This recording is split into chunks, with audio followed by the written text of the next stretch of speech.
وكثرة الذكر الموت وتلاوة القرآن إن الله وملائكته يصلون على النبي يا أيها الذين آمنوا صلوا عليه وسلموا تسليما اللهم صل على মোহাব্বতের সঙ্গে উচ্চ আওয়াজে জোরে জোরে পড়েন ওয়ালা আলাইহি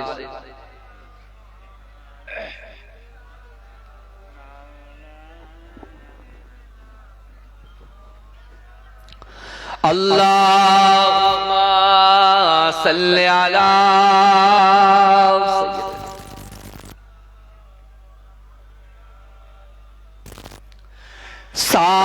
সালামের গজরা দরুদের হার ভালোবেসে খোদা যারে দিল উপহার সালামের গজরা দরুদের হার ভালোবেসে যারে দিল উপহার কত মোরা খিল নবী ধরণীর বুকে নূরে নূর ছেয়ে গেল আলো চারিদিকে চারিদিকে দিল জিবরিল শুভ সমাচার সাফায়াতের তাজ পরেছেন নবীজি আমার সালামের গজরা দরুদের হার ভালোবেসে খোদা যারে দিল উপহার এই ঝলমল করে নূর গোলাপ সঙ্গে যে নূর রয়েছে মিলে আল্লাহর সঙ্গে এই ঝলমল করে নূর গোলাপ সঙ্গে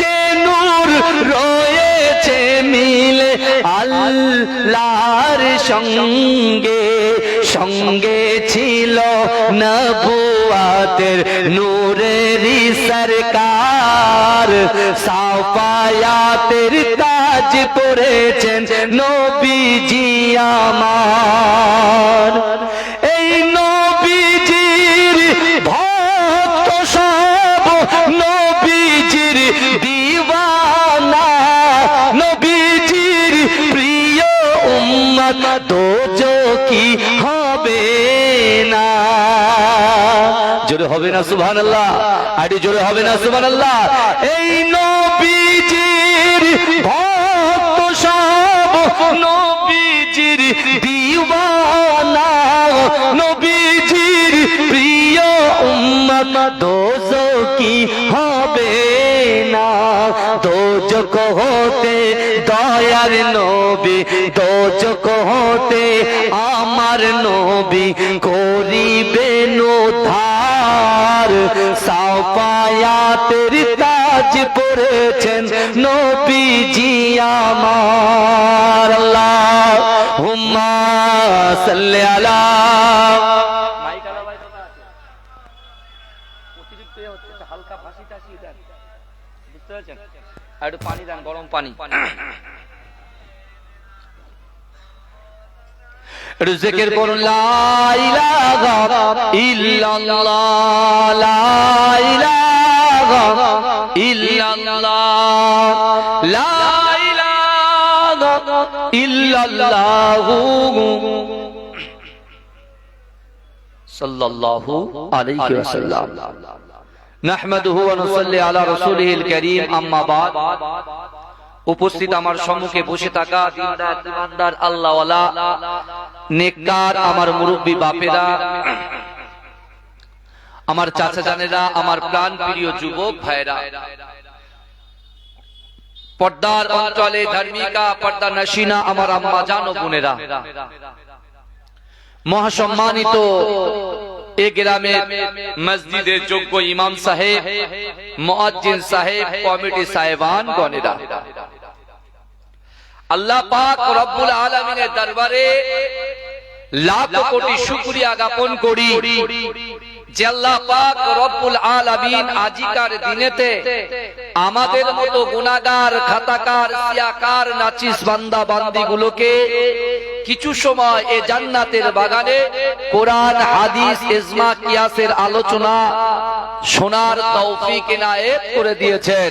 সকলে উচ্চ আওয়াজে বলুন আলহামদুলিল্লাহ, একটু মহব্বতের সঙ্গে বলুন আলহামদুলিল্লাহ।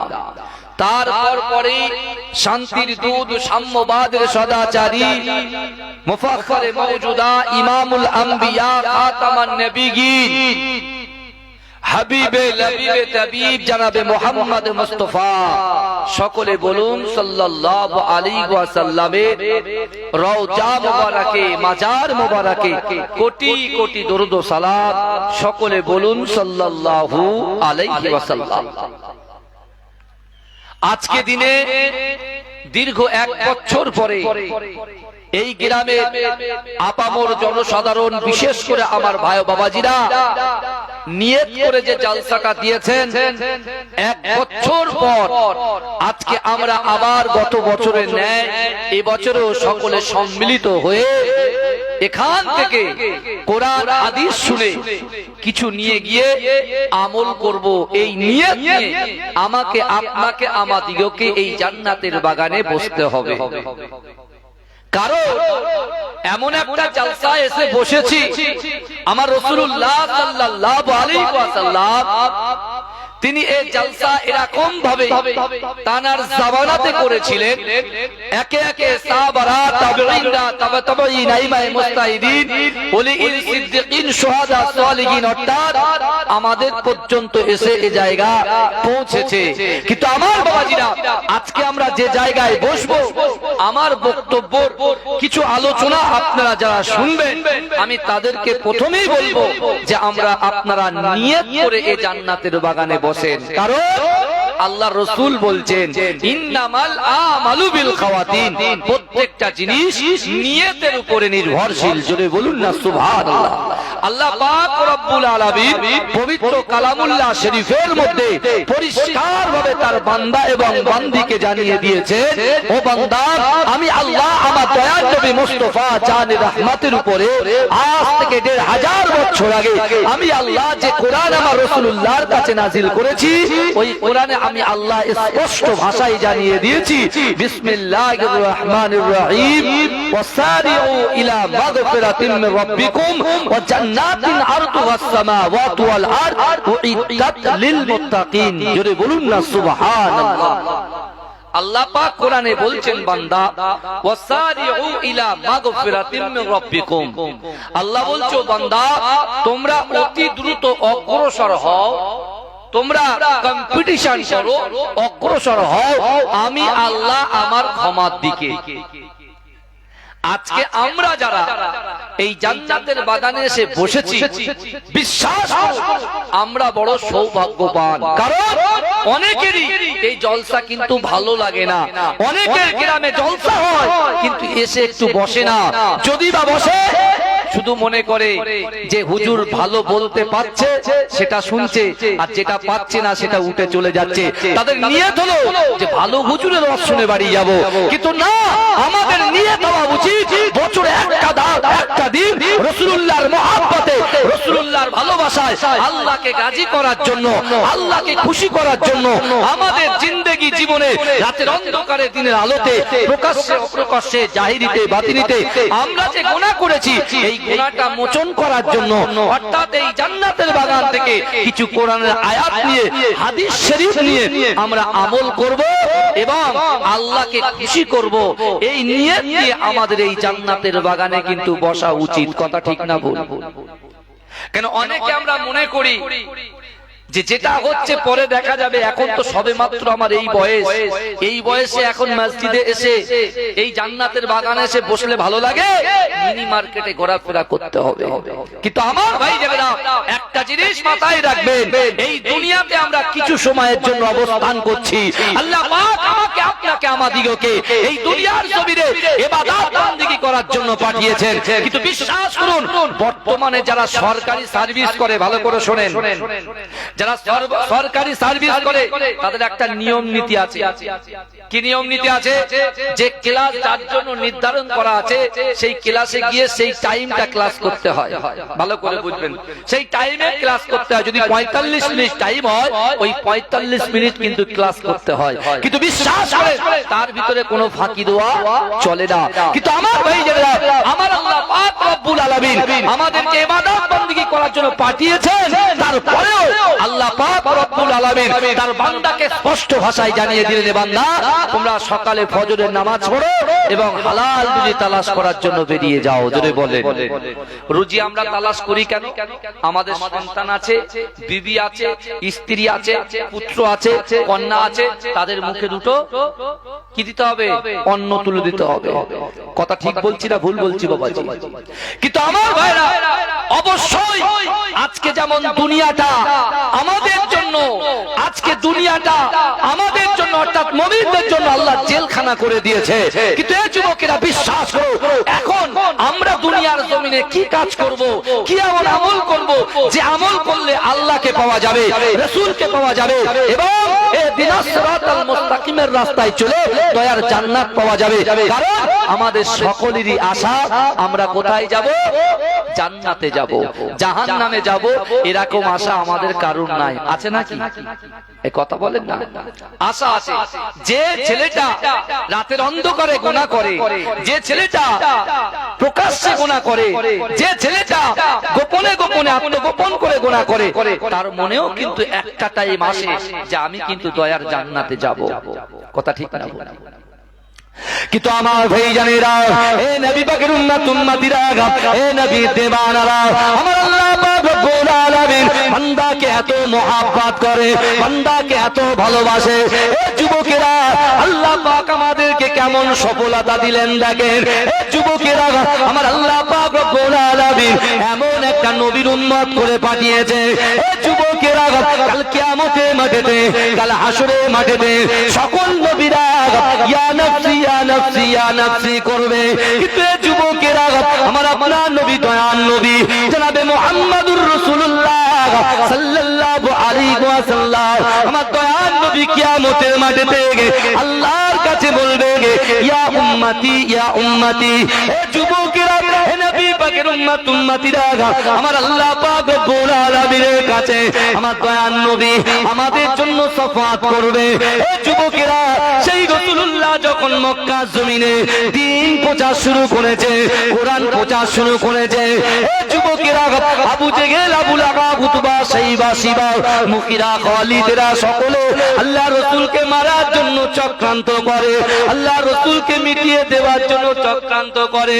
কিন্তু না না না, আমার দয়ার নবী নামাজে পাঠিতে আমার আল্লাহর কাছে বরাবর বলতেন, আল্লাহ পাক আমি সব কিছু সহ্য করতে পারি, আমার উম্মত জাহান্নামে যাবে, আমি রাসূলুল্লাহ এটা কখনো সহ্য করতে পারি না। এজন্য হবে না সুবহানাল্লাহ? আমার রাসূল বলছে, আল্লাহ আমি সব সহ্য করতে পারি, আমার উম্মত জাহান্নামে যাবে, আমি রাসূল সেটা সহ্য করতে পারি না। কিন্তু এই যুবক ভাইরা, একটু ভালো করে বোঝার চেষ্টা করেন, এই দুনিয়াতে সফলতা অর্জন করার জন্য আমরা যে জিনিসগুলো বেছে নিয়েছি, আদেও কি সফলতা অর্জন করা যাবে? ওই জিনিসগুলো বেছে ভালো করে বুঝতে হবে। যে পথটা আমি বেছে নিয়েছি, কি পথ? ব্যবসা, বাণিজ্য, গোনা, এই যে রাস্তাটা আমরা বেছে নিয়েছি, এই রাস্তা বাছলে তো সফলতা আসবে না। সফলতা যদি অর্জন করতে হয়, আল্লাহ রাসূল সাল্লাল্লাহু আলাইহি ওয়াসাল্লাম বলেছে, এ আমার সাহাবারা, ইয়া আইয়ুহাল্লাযীনা আমানুত্তাকুল্লাহ, এ আমার বিশ্বাসী ঈমানদার বান্দারা, আল্লাহ বলছেন, রাসূলুল্লাহ সেটা সাহাবাদের কাছে বন্টন করে বললেন। আল্লাহ বলছেন, এ আমার সাহাবারা শোনো, আল্লাহ বলে দিচ্ছেন, এ আমার উম্মত, আমার বান্দা বান্দিরা, আমি আল্লাহ তোমাদেরকে বলছি, ওয়াত্তাকুল্লাহ, আমি আল্লাহ, আমাকে ভয় করো। এক নম্বর রাসূল বললেন আল্লাহকে ভয় করতে হবে। ভয় কাকে বলে বলেন তো? এখন বর্তমান সময়ে ভয় করছি আমরা কাকে? এই দেখতে পাচ্ছেন না, আজকে আমরা মুসলমান ডিভাইডেড হওয়ার জন্য, বিচ্ছিন্ন হওয়ার জন্য, আরে গায়ের কম এসে মুসলমানদের জায়গায় হাত মারছে। এই কথা ঠিক বলছি না ভুল বলছি? আপনি দেখুন, আজ থেকে 100 বছর, 150 বছর, 200 বছর, 300 বছর আগে আমাদের উদ্ধতন পুরুষ যারা, তারা ফি সাবিলিল্লাহ, আল্লাহর রাস্তায় দান করেছে। কেউ কবরের জমি দান করেছে, কেউ মসজিদের জমি দান করেছে, কেউ মক্তবের জমি দান করেছে, কেউ খানকার জমি দান করেছে, কেউ এতিমদের কাছে দান করেছে, কেউ সুন্দর ইসলামিক প্রতিষ্ঠান করার জন্য দান করেছে। আর আজকে আমরা মুসলমান চাষা জমি চাষ না করলে আগাছা দখল করে, আর আমরা যখন নিজেদের ভিতরে মারামারি কাটাকাটি করার চক্রান্ত যখন করছি, এরকম একটা টাইমে একজন গায়ের হামানের মতো একজন রাজা, ফেরাউনের মতো একজন রাজা, আমার তার নাম নিতে লজ্জা লাগে, সেরকম একটা ব্যক্তি ইসলামিক সংবিধানের উপরে হাত দিচ্ছে, সম্পত্তিটাকে তাদের অধীনে নেওয়ার চক্রান্ত করছে। কথা ঠিক বলছি না ভুল? তা এখন আমরা চাইবো কার কাছে?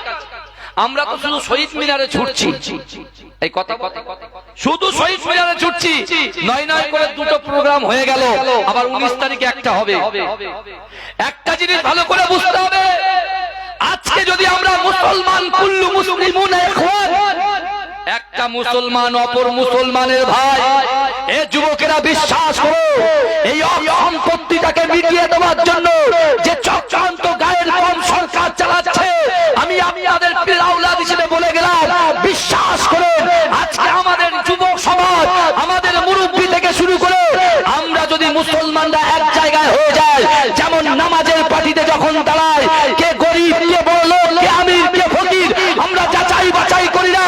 আমরা যখন ঈদের নামাজে দাঁড়াই, ঈদের নামাজের কাতারে কে বড়লোক, কে গরিব লোক, কার পয়সা আছে, কার অর্থ আছে, কে মদ খায়, কে সুদ খায়, কে হারাম খায়, আমরা যাচাই বাছাই করি না।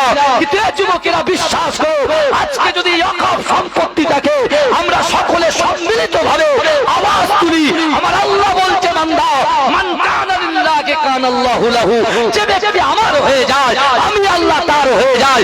বিশ্বাস করুন, আল্লাহ পাক রব্বুল আলামিনের কাছে দোয়া আছে, আর আমার এই বিশ্বের, বিশেষ করে বাংলা জমিনে যত যুবক আছে, মুরব্বী আছে, চাচা আছে, যে যাই আছে, আমরা সকলে এক জায়গায় হয়ে যদি আমরা এমন করে শহীদ মিনার নয়, একটা বড় সমাবেশে গিয়ে আমরা যদি ঠিকঠাক ভাবে ইউনিটি দিয়ে সুন্দর করে আমরা যদি আন্দোলন করতে পারি, দেখবেন গায়ের কম ছুটে কুল পাবে না। কথা ঠিক বলছি না ভুল বলছি? এই কথা বলেন, কারণ আমাদের ভিতরে তো মারপিট লাগিয়ে দিচ্ছে, ঝামেলা লাগিয়ে দিচ্ছে, যে মুসলমান এক জায়গায় হলে, মুসলমান এক জায়গায় হলে আমরা কেউ টিকে থাকতে পারবো। আর আল্লাহ বলছে, বান্দা যারা সত্যিকার আমাকে ভয় করবে, দুনিয়ার জীবনে অর্থ দিয়ে, সম্পদ দিয়ে তাকে কেউ কিনতে পারবে না, উপঢৌকন দিয়ে তাকে কিনতে পারবে না। এই কথা ঠিক বলছি না ভুল বলছি বাবা? এখন আল্লাহ বলছে, বান্দা তোমরা অতি দ্রুত অগ্রসর হও, আমি আল্লাহ আমার ক্ষমার দিকে। আপনি বলুন তো দেখি, দান করলে আল্লাহ খুশি হয় কি হয় না? এটা কথা বলেন বাবাজি। দান করলে আল্লাহ খুশি হয়, আবার যখন ওই দান করা জিনিসটা যদি মানুষ ফিরিয়ে নেয়, তা আল্লাহ তার উপরে খুশি হয় না বেজার হয়? বেজার হয়। আবার একজন ব্যক্তি মসজিদে দান করেছে আল্লাহর ঘরে, সেই আল্লাহর ঘরে নামাজ আদায় হচ্ছে, সেখানে আল্লাহ খুশি হচ্ছে। এখন ওই মসজিদটা যদি ঘেরাও করে নিয়ে বলে যেটা মসজিদ ছিল না, অন্য কিছু ছিল, তাহলে আল্লাহ পাক অখুশি হবে কি হবে না? এ যুবকেরা ভালো করে শোনো, আজকে মিরুবার পেটে ঘোরার সময় হচ্ছে, এমন একটা দিন দিন আসতে চলেছে, যেদিন কিন্তু আমাদের খুব কঠিন পরিস্থিতির দিন আসবে। যদি আমরা নামাজের পাটি না ধরতে পারি, যদি আমরা আমাদের জীবনের থেকে রাসূলুল্লাহকে বেশি মহব্বত না করতে পারি, আল্লাহকে যদি ভয় না করতে পারি, একদিন কিন্তু আসবে আমাদের কেউ বাঁচানোর লোক থাকবে না। কথা ঠিক বলছি না ভুল বলছি? যদি বাঁচতে চাই, আসুন ভাই বসেন, কিছু কথা শুনে যান, কিছু কথা শুনে যান, কিছু নিয়ে যান। যখন জিহাদের ডাক দেওয়া হতো, আরে সাহাবারা সব সময় উৎকোতে বসে থাকতো যে আল্লাহর রাসূল কখন জিহাদে যাবে আর রাসূলুল্লাহর সঙ্গে জিহাদে গিয়ে আমি শহীদ হয়ে যাব। এটাই ছিল তাদের তামান্না। আর আমাদের তামান্না হচ্ছে কি করে অর্থ কামাবো, কি করে আমার সম্মান দেবে, কি করে আমি নেতা হব, কি করে আমি নেতার একটা বড় জায়গায় পৌঁছে যাব। এটাই হচ্ছে আমাদের নিয়ত। আমরা উঁচু হতে চাইনি, আমরা উঁচু হতে চাই, ওই জন্য সম্মান কমে যাচ্ছে।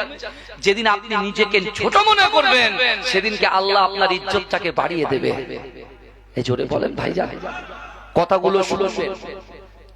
আল্লাহর রাসূল সাল্লাল্লাহু আলাইহি ওয়াসাল্লাম যখন কোন জিহাদে যেতেন, সাহাবারা আগাম প্রিপারেশন নিয়ে রাখতেন যে রাসূলুল্লাহ শুধু মুখ দিয়ে উচ্চারণ করবে, আমরা রাসূলুল্লাহ সামনে গিয়ে হাজির হয়ে যাব। জোরে বলে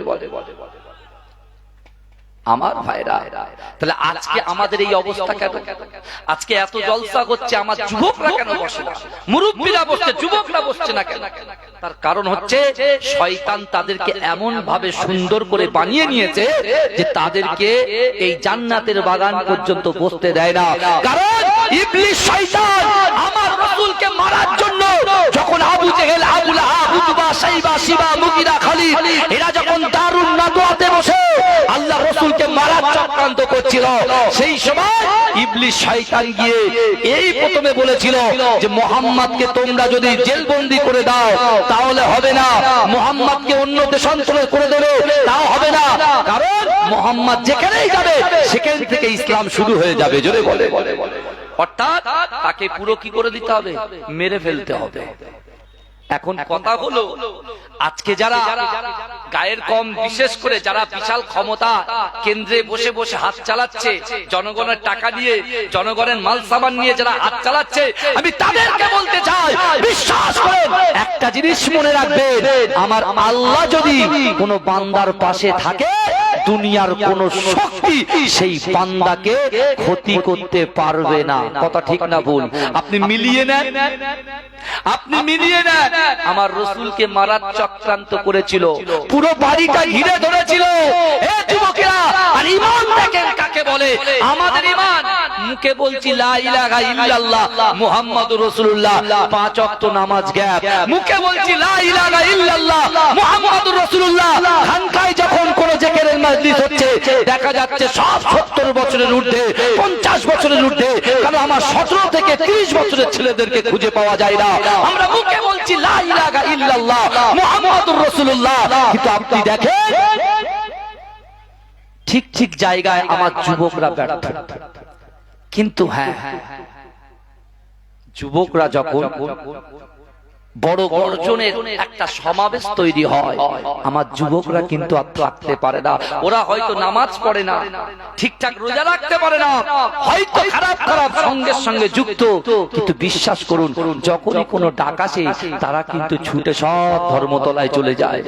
কেউ ফুরফুরায় চলে যায়, বসিরহাট চলে যায়, মাঝরাট চলে যায়। কথা ঠিক বলছি না ভুল বলছি? তাহলে এর সাজা কি তারা পাবে না?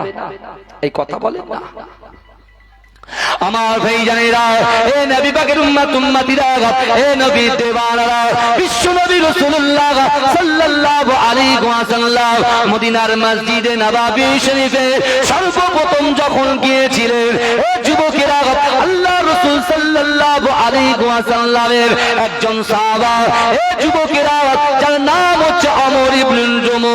ও যুবকেরা, ওই ওমর ইবনে জামু ছিল খোড়া সাহাবা।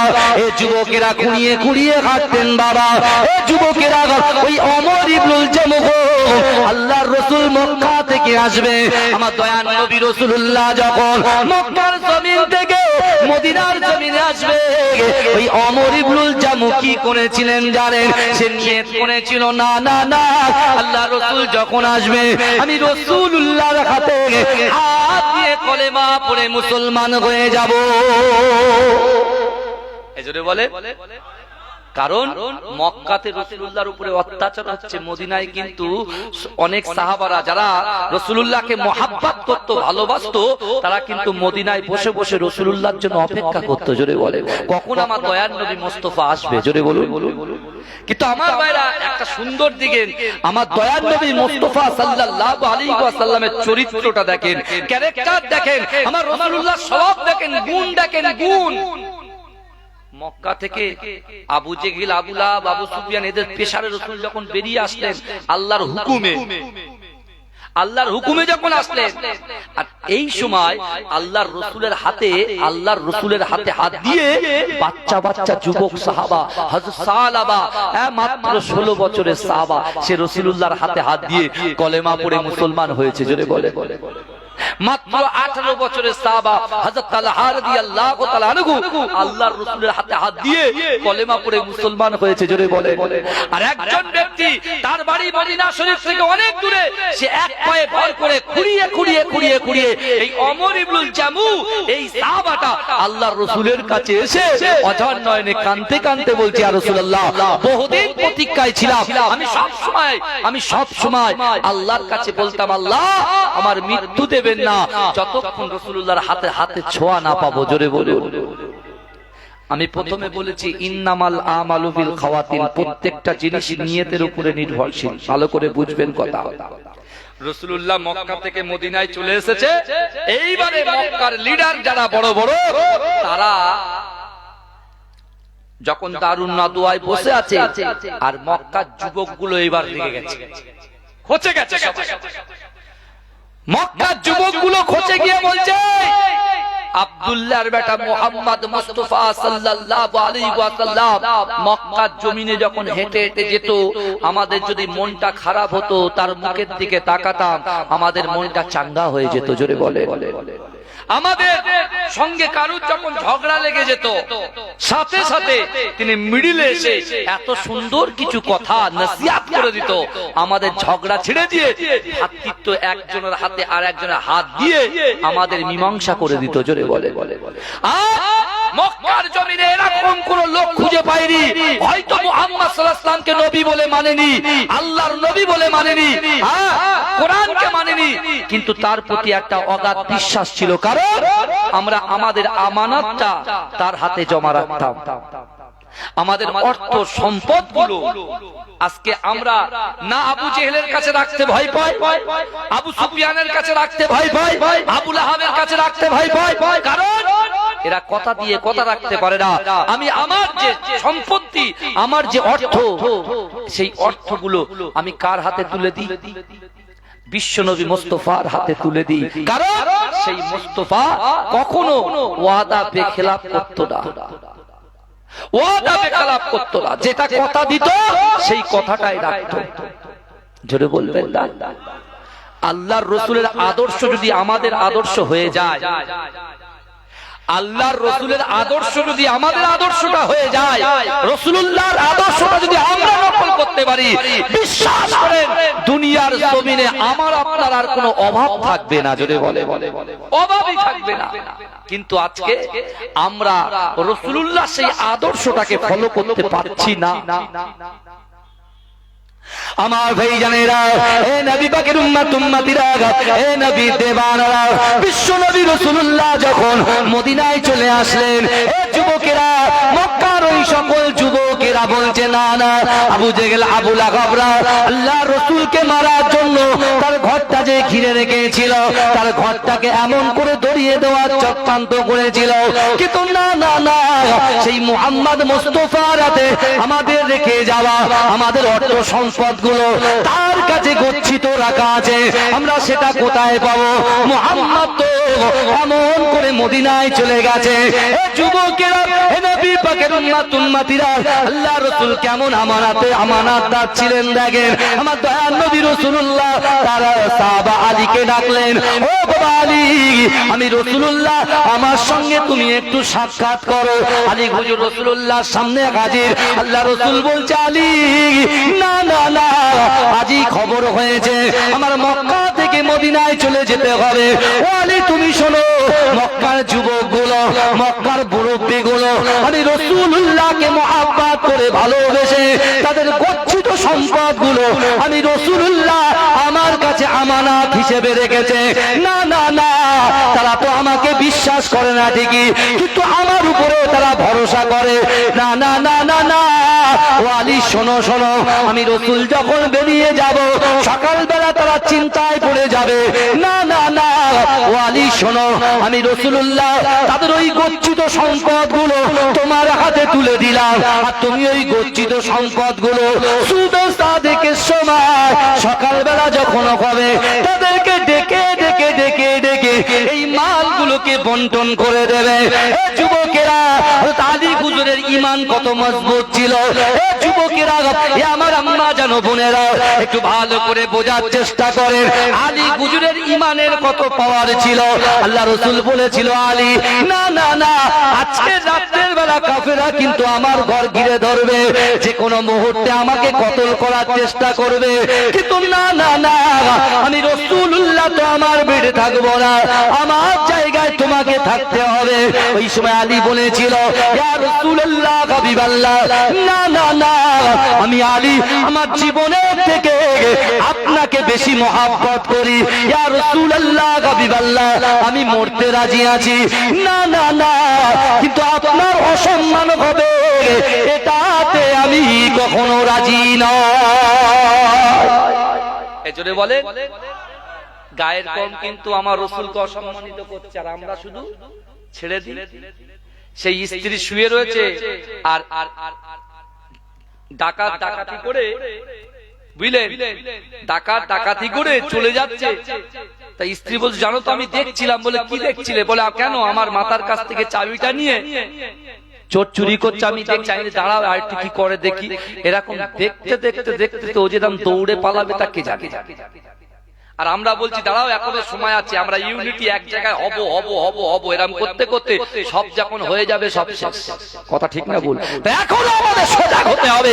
এই যুবকেরা বিশ্বাস করো, এই চার কলিজার ভিতরে আল্লাহর ভয় থাকবে, রাসূলুল্লাহর মহব্বত থাকবে, আর বিশেষ করে নামাজের মাসাল্লায় বসে অন্তরের কথা, দুঃখের কথা, আপনার স্বপ্নের কথা, উদ্দেশ্যের কথা, আকাঙ্ক্ষার কথা যদি আল্লাহর সঙ্গে বলে, আমার রাসূল বলেছে ১৫০০ বছর আগে, আমি রাসূল বলছি তোমাদের অসম্ভব জিনিসগুলোকে আল্লাহ সম্ভব করে দেবে। জোরে বলে। আর ইমানদার কখনো কাউকে ভয় পায় না। যারা দুর্বল, ওই মুসাইলামা কাজ্জাব, বুঝতে না, এদের মতো ব্যক্তি যারা, উবাই ইবনে সুলুল, এদের মতো ব্যক্তি যারা, এরা কি করবে বলেন তো? এই ময়দানে যাবে, ইমাম সাহেবকে রেখে আবার পালাবে, যে মার খান আপনি খান, আমরা বেঁচে যাই। কিন্তু এ তো বোঝে না মৃত্যুর পরে আর একটা জীবন আছে আমাদের। কথা বলেন না, মৃত্যুর পরে দুনিয়া তো আমরা মৃত্যুবরণ করব, কিন্তু আখিরাতে তো মৃত্যু হবে না আমার আপনার। আপনি যদি জান্নাতে যান সারা জীবন জান্নাতে থাকবেন, আর আপনি যদি জাহান্নামে যান সারা জীবন আপনার পিছে থাকতে হবে। মাত্র একটা যুবক ছেলে যখন একটা স্মোক করে বা স্মোকিং করে, যখন সিগারেট ধরাতে গিয়ে যখন দেশলাইটা ঠোকে, জাস্ট ওই কোনটা খুলে যদি একটু চোখে যায়, শেষে জ্বালা সহ্য করতে পারে। এই কথা ঠিক না ভুল? সাথে সাথে মিনারেল ওয়াটার দিয়ে দুমদাম চোখে মারে। আমি সেই সকল ভাইদেরকে বলছি, ছোট্ট একটা দেশলাইয়ের কোনার কাঠির ওই ছোট্ট বারুদটাকে আপনি সহ্য করতে পারছেন না, আর আপনি জাহান্নামের আগুন সহ্য করবেন কি করে? এদিকে আপনার ভয় আছে, আপনি চোখে পানি মারছেন, তাহলে আপনি যদি নামাজ না পড়েন, আপনি যদি রোজা না করেন, আপনি যদি যাকাত না দেন, আপনি যদি দান খায়রাত না করেন, আপনি যদি রাসূলুল্লাহকে মহব্বত না করেন, আপনি যদি আল্লাহকে ভয় না করেন, আপনি যদি গীবত গিল্লা করেন, আপনি যদি পরকিয়া করেন, আপনি যদি গালাত গালাত ভিডিও, গালাত গালাত সিনেমা যদি দেখেন, এ যুবকেরা আপনি বলেন আপনার তো ওই জাহান্নামে গিয়েই তো কষ্ট ভোগ করতে হবে। কথা খারাপ লাগছে নাকি বাবাজি? বলেন।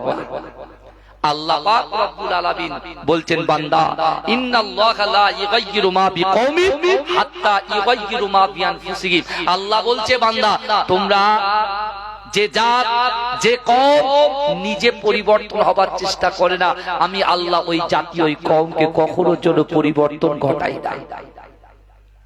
আমি যদি মনে করি যে না আগে আল্লাহ পরিবর্তন করবে, তারপর আমি হব। অত সহজ নয়। খিদা আপনার থাকতে হবে।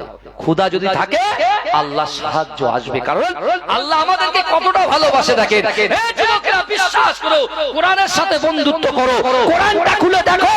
তুমি মোবাইলে টাইম দিচ্ছ, ফেসবুকে টাইম দিচ্ছ, হোয়াটসঅ্যাপে টাইম দিচ্ছ, একবার মোবাইলটা খুলে দেখো।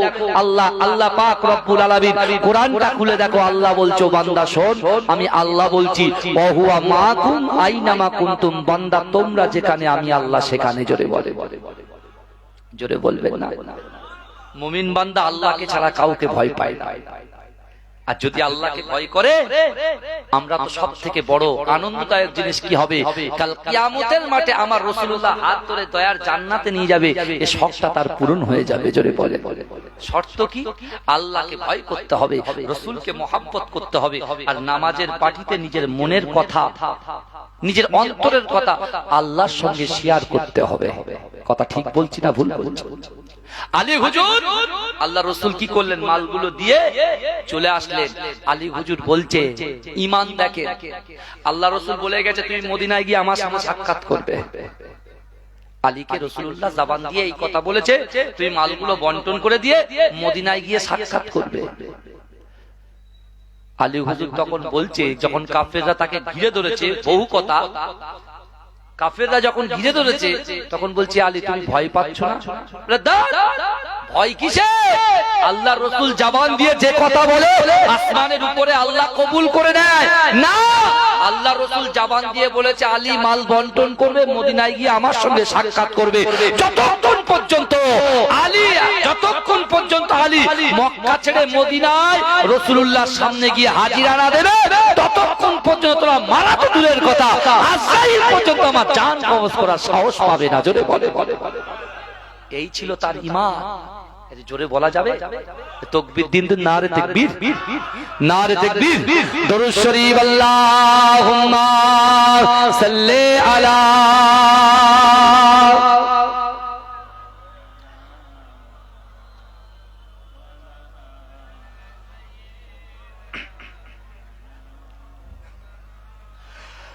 আখিরি রাসূল তুমি নবী আকরাম, তোমার কদমে মোর হাজারো সালাম। নবী তোমার কদমে মোর হাজারো সালাম। জোরে বলুন বাবা, যেটা জোরে হবে না সুবহানাল্লাহ, এটা জোরে হবে না। আখিরি রাসূল তুমি নবী আকরাম, তোমার কদমে মোর হাজারো সালাম। নবী তোমার কদমে মোর হাজারো সালাম। বনের হরিণ আসমান জমিন সবাই তোমার চিনেছে, সবাই তোমায় চিনেছে। ওই আকাশের মেঘমালা ছায়া তোমার করেছে, ছায়া তোমার করেছে। বনের হরিণ আসমান জমিন সবাই তোমায় চিনেছে। ওই আকাশের মেঘমালা ছায়া তোমার করেছে, ছায়া তোমার করেছে। মিশকেরা তোর যার গায়ের ওই গাম, মিশকেরা তোর যার গায়ের ওই গাম। তোমার কদমে মোর হাজারো সালাম, তোমার কদমে মোর হাজারো সালাম। নবী তোমার কদমে মোর হাজারো সালাম। আখিরি রাসূল তুমি নবী আকরাম, তোমার কদমে মোর হাজারো সালাম। নবী তোমার কদমে মোর হাজারো সালাম। আবু বকর উসমান আলী সবাই তোমার দিওয়ানা, সবাই তোমার দিওয়ানা। বুকে গরম পাথর বেলা নবীজি রে বলে না, নবীজি রে বলে না। আবু বকর উসমান আলী সবাই তোমার দিওয়ানা। বুকে পাথর গরম বেলা নবীজি রে বলে না। অন্তরে গেঁথেছিল নূর নবীর নাম, অন্তরে গেঁথেছিল নূর নবীর নাম। তোমার কদমে মোর হাজারো সালাম। নবী তোমার কদমে মোর হাজারো সালাম। আখিরি রাসূল তুমি নবী আকরাম, তোমার কদমে মোর হাজারো হাজারো সালাম নবী তোমার কদমে মোর হাজারো সালাম বোরাক চড়ে দয়ার নবী মেরাজেতে গিয়েছে মেরাজেতে গিয়েছে পায়ের ধুলায় আল্লাহর আরশ ধন্য সেদিন হয়েছে ধন্য সেদিন হয়েছে বোরাক চড়ে দয়ার নবী মেরাজেতে গিয়েছে পায়ের ধুলায় আল্লাহর আরশ ধন্য সেদিন হয়েছে ধন্য সেদিন হয়েছে জান্নাতের ঘরে ঘরে লেখা যার নাম জান্নাতের রুমে রুমে লেখা যার নাম তোমার কদমে মোর হাজারো সালাম নবী তোমার কদমে মোর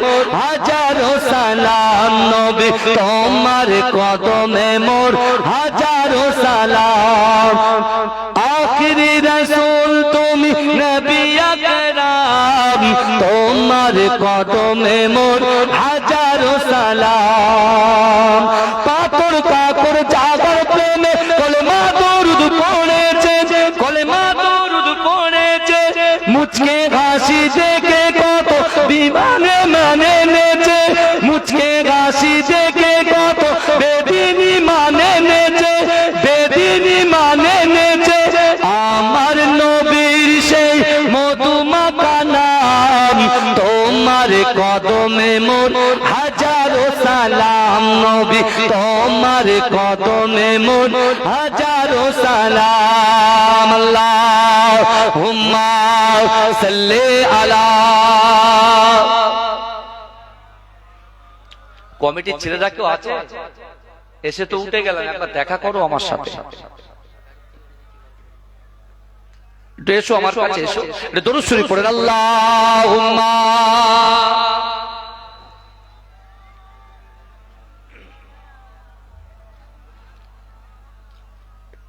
আমার বাবাজিরা ভাইরা, আমার বিশ্ব নবী রাসূল সাল্লাল্লাহু আলাইহি ওয়াসাল্লাম যখন মদিনায় আসলে মদিনার বালক যুবকগুলো আল্লাহর রাসূলের হাতে হাত দিয়ে একে একে একে একে ইসলামের মধ্যে দাখিল হতে শুরু করলেন। জোরে বলে, হ্যাঁ জোরে বলা যাবে না?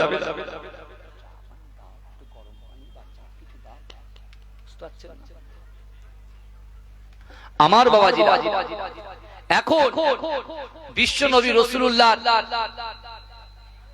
যে যুবকগুলো তাদের অর্থ সম্পদগুলো আল্লাহর রাসূলের কাছে গচ্ছিত রেখেছিল, রাসূল তো সেগুলো আলীর কাছে দিয়ে এসেছিল।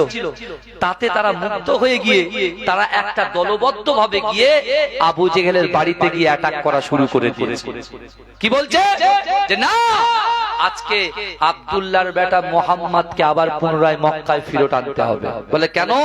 বলছে না, সে যখন গিয়েছে আমাদের সুখ শান্তি সব নিয়ে মদিনায় চলে গেছে। জোরে বলে, জোরে বলবেন না সুবহানাল্লাহ? এখন ঈদের চাপে পড়ে এখন আবু জেহেল, আবু লাহাব, আবু সুফিয়ানরা একটা মিটিং করে বলছে যে শোনো, মদিনাতে একজনকে পাঠাতে হবে, মদিনাতে গিয়ে দেখতে হবে যে মুহাম্মাদুর রাসূলুল্লাহ সাল্লাল্লাহু আলাইহি ওয়াসাল্লাম তিনি কি করছেন, ইসলামটা কিভাবে প্রসার করছেন, এবং সে আবার পুনরায় আমাদের এখানে অ্যাটাক করতে পারে তার দলবল নিয়ে সব চেক করতে হবে। তার জন্য উরওয়া ইবনে মাসউদকে রেডি করলেন। উরওয়া ইবনে মাসউদটা কে? উরওয়া ইবনে মাসউদ হলেন, তিনি হচ্ছেন তৎকালীন যুগে তিনি খুব বড় শায়ের ছিলেন, লেখক ছিলেন এবং খুব পণ্ডিত ছিলেন। এই উরওয়া ইবনে মাসউদ তিনি বলছেন না, যখন আবু সুফিয়ান বলছে এ উরওয়া ইবনে মাসউদ শোনো, তোমাকে সিলেক্ট করা হচ্ছে কারণ তোমাকে মদিনায় যেতে হবে। এই দেখেন কার ঈমান কতটা দুর্বল আর কার ঈমান কতটা মজবুত। দেখেন আলী হুজুরকে রাসূল রেখে যাচ্ছে, আলী হুজুর বলছেন ইয়া রাসূলুল্লাহ আমি আপনার জন্য জীবন দিতে প্রস্তুত। জোরে বলুন। কারণ তার ভিতরে ঈমানের স্বাদ ছিল, ঈমান ছিল, কিন্তু উরওয়া ইবনে মাসউদের তো ঈমান ছিল না। সে বলছে মক্কাতে 13 বছর মুহাম্মদকে কষ্ট দিলাম। কত বছর? মক্কাতে আমার দয়ার নবী 13 বছর ছিলেন। ক বছর ছিলেন বলেন? কথা বলে 13 বছর ছিলেন। এই 13 বছর জিন্দেগিতে আল্লাহ রসুলকে কত কষ্ট দিয়েছে কে? আবু জেহেল, আবু লাহাব, উতবা, শাইবা, শিবা। নারে তাকবীর, নারে তাকবীর। মাসলাকে মুজাদ্দিদ জামান পীরজাদা ভাইজান হুজুর কেবলা, পীরজাদা আবু জাহ সিদ্দিকী ভাইজান হুজুর কেবলা। নারে তাকবীর, নারে তাকবীর। মাশাআল্লাহ, মাশাআল্লাহ। আমার ভাইরা, মুজাদ্দিদ জামানের আওলাদ যে গ্রামে চলে যায়, আমার মুজাদ্দিদ জামান রুহানি হালাতে সে গ্রামে হাজির হয়ে যায়। জোরে বলে, আরে জোরে বলুন না ভাই। কিন্তু আমার ভাইরা ভালো করে বুঝবেন কথাগুলো কি বলছি। আমার রাসূলুল্লাহ ভ্রাতৃত্ব শিখিয়েছে, আমার রাসূলুল্লাহ প্রেম প্রীতি শিখিয়েছে। এই উরওয়া ইবনে মাসউদ দাঁড়িয়ে বলছে আমি যাব না, আমি মক্কাতে যাব না। বলে কেন? তুমি একজন শিক্ষিত মানুষ, তুমি কেন যাবে না? বলছেন না আমি যাব না। মক্কাতে 13 বছর মক্কাতে 13 বছর আমরা মুহাম্মদকে কত জ্বালিয়েছি, আর এখন যদি আমি মদিনায় যাই, আর মদিনায় বাচ্চা বাচ্চা যুবকগুলো মুহাম্মদ মুস্তাফার জন্য নিজের জান দিতে প্রস্তুত, আর আমি যদি যাই মুহাম্মদ আমাকে ছাড়বে না, আমাকে কতল করে দেবে। আবু জেহেল বুঝাচ্ছেন যা যেতেই হবে, যেতেই হবে, যেতেই হবে। কিন্তু আমার ভাইজানেরা, হে নবী পাকের উম্মত উম্মতিরা, হে নবী দিওয়ানারা, হে যুবকেরা, আবু জেহেল, আবু লাহাব, উতবা, শাইবা, শিবা এদের সকলের চাপে উরওয়া ইবনে মাসউদ রাজি হয়ে গেল। হে যুবকেরা, হে নবী পাকের উম্মত উম্মতিরা, মদিনার জমিনে খবর হয়ে যায়, না না না, মক্কা থেকে একজন ব্যক্তি আসে, বিশ্ব নবী রাসূলুল্লাহ সাল্লাল্লাহু আলাইহি ওয়াসাল্লামের কাছে আল্লাহ রাসূলের সঙ্গে সাক্ষাৎ করতে আসছে। হে যুবকেরা, হে নবী পাকের উম্মত উম্মতিরা, ইসলাম মানে হচ্ছে শান্তি। হে যুবকেরা, ইসলাম মানে হচ্ছে শান্তি, ইসলাম মানবতার পথ দেখায়, ইসলাম ভ্রাতৃত্বের পথ দেখায়। হে যুবকেরা, হিংসা বিদ্বেষ ইসলাম কখনো মানে না। হে যুবকেরা, আমার দয়ার নবী রাসূলুল্লাহ সাল্লাল্লাহু আলাইহি ওয়াসাল্লাম মদিনার মসজিদে নববী শরীফে বাচ্চা বাচ্চা সাহাবাদেরকে নিয়ে আল্লাহ রাসূল কোরআনের তাকরীর করেন, আল্লাহ রাসূল হাদিসের বয়ান করেন। এমন তো অবস্থায় আমার দয়ার নবীর কাছে একজন হাজির হয়ে আল্লাহ রাসূলকে বলতে লেগেছে, ইয়া রাসূলুল্লাহ, হাবিবাল্লাহ, এই মাত্র শুনলাম মক্কা থেকে একজন ব্যক্তি আপনার সঙ্গে সাক্ষাৎ করতে আসছে। এই যুবকেরা, আল্লাহ রাসূল যখন মক্কার কথা শুনলে আমার রাসূলুল্লাহর বাল্য জীবনের কথা মনে পড়ে যায়। না না না, ওই মক্কাতে আমি রাসূলুল্লাহ জন্মগ্রহণ করেছি, ওই মক্কাতে আমার মায়ের কোলে উঠেছি। না না না, আমি রাসূলুল্লাহ সাল্লাল্লাহু আলাইহি ওয়াসাল্লাম ওই মক্কার জমিনে আল্লাহর ঘর কাবা শরীফটা তওয়াফ করেছি, মাকামে ইব্রাহিমের পিছনে নামাজ আদায় করেছি, জমজম কূপের পানি পান করেছি। হে যুবকেরা, আল্লাহ রাসূল সাল্লাল্লাহু আলাইহি ওয়াসাল্লাম চোখ দিয়ে পানি বার হতে শুরু করলেন। হে যুবকেরা, হে নবী পাকের উম্মত উম্মতিরা, হে নবী দিবানারা, আল্লাহ রাসূল যখন কাঁদে, আল্লাহ রাসূল যখন কাঁদে, মালিক ইবনে সিনান রাদিয়াল্লাহু তাআলা আনহু আল্লাহ রাসূলকে জিজ্ঞাসা করেছিলেন, ইয়া রাসূলুল্লাহ, হাবিবাল্লাহ, আপনি এমন করে কেন ক্রন্দন করেন? ইয়া রাসূলুল্লাহ, হাবিবাল্লাহ, আপনি এমন করে কেন কাঁদেন? ওই সময় তো নবী রাসূলুল্লাহ বলে, হে আমার সাহাবারা, না না না, মক্কার জমিন থেকে আমার জন্ম ভিটা থেকে আমার একজন মক্কি ভাই আমি রাসূলুল্লাহর সঙ্গে সাক্ষাৎ করতে আসছে, আমি রাসূলুল্লাহ তাকে ইস্তেকবাল করার জন্য, তাকে এমন করে স্বাগতম জানার জন্য আমি রাসূলুল্লাহ আমার জায়গা থেকে তার জন্য অপেক্ষা করতে থাকি। জোরে বলুন। আল্লাহ রাসূল কাঁদছেন আর বলছেন, আমি মক্কাতে আমি ওঠা বসা করেছি, মক্কার প্রত্যেকটা ধুলা কোনা বালি আমাকে চেনে, আর সেই জায়গা থেকে একজন আসছে আমি রাসূলুল্লাহর সঙ্গে সাক্ষাৎ করতে। ভালো করে বুঝে আমার ভাইজানেরা, ওদিকে কাফের, ওদিকে কাফের উরওয়া ইবনে মাসউদ যে রাসূলুল্লাহকে কষ্ট দিয়েছিল। হে যুবকেরা, আমরা কি জানেন, আমরা কি জানি, হাদিস শরীফের মধ্যে পাওয়া যায় আমার দয়ার নবী রাসূল যখন কোরআনটাকে বন্টন করছিলেন, ইসলামটাকে প্রচার করছিলেন, আল্লাহ রাসূলকে 3টে বছর বয়কট করে রেখেছিল। জানেন তো শিয়াবে আবু তালিবে রাসূলকে বয়কট করে রেখেছিল, তাহলে মক্কা থেকে রাসূলুল্লাহকে দূরে সরিয়ে দিয়েছিল। রাসূলুল্লাহর কাছে কেউ কিছু ক্রয় রাসূলুল্লাহকে কিছু দিতেন না, রাসূলুল্লাহর সঙ্গে কারোর কোনো সম্পর্ক ছিল না। আর এই উরওয়া ইবনে মাসউদ আল্লাহর রাসূলের বয়কটের পিছনে, আল্লাহর রাসূলকে মক্কা থেকে দূরে সরিয়ে দেওয়ার পিছনে এই উরওয়া ইবনে মাসউদেরও কিন্তু সাপোর্ট ছিল। কাদের? আবু জেহেল, আবু লাহাব। বোঝা যাচ্ছে তোমার কথা? কিন্তু আমার ভাই জানেরা, এ নবী পাকের উম্মত উম্মতিরা, এ নবীর দিওয়ানারা, একটু ভালো করে বোঝার চেষ্টা করেন। ওই উরওয়া ইবনে মাসউদ একটা তাবলি নিয়ে একটা এমন একটা জায়গা থেকে তিনি চিন্তা করে গেটে গেটে গেটে গেটে মদিনার দিকে আসতে লেগেছে। কিন্তু না না না, উরওয়া ইবনে মাসউদ মনে করে হয়তো আমাকে দেখবে মুহাম্মদ আমাকে কতল করে দেবে, হয়তো আমাকে দেখবে মুহাম্মাদুর রাসূলুল্লাহ তার সাহাবাদেরকে বলবে, হে আমার সাহাবারা, 3টে বছর আমাকে বয়কট করেছিল, 13টা বছর জিন্দেগিতে আমি রাসূলুল্লাহকে কত কষ্ট দিয়েছে, কত এমন করে বাজে গালিগালাজ করেছে, কুরুচিকর মন্তব্য করেছে। যাও যাও যাও, ওকে আর মক্কায় ফেরাবে না, ওকে মদিনায় দাফন করে দাও।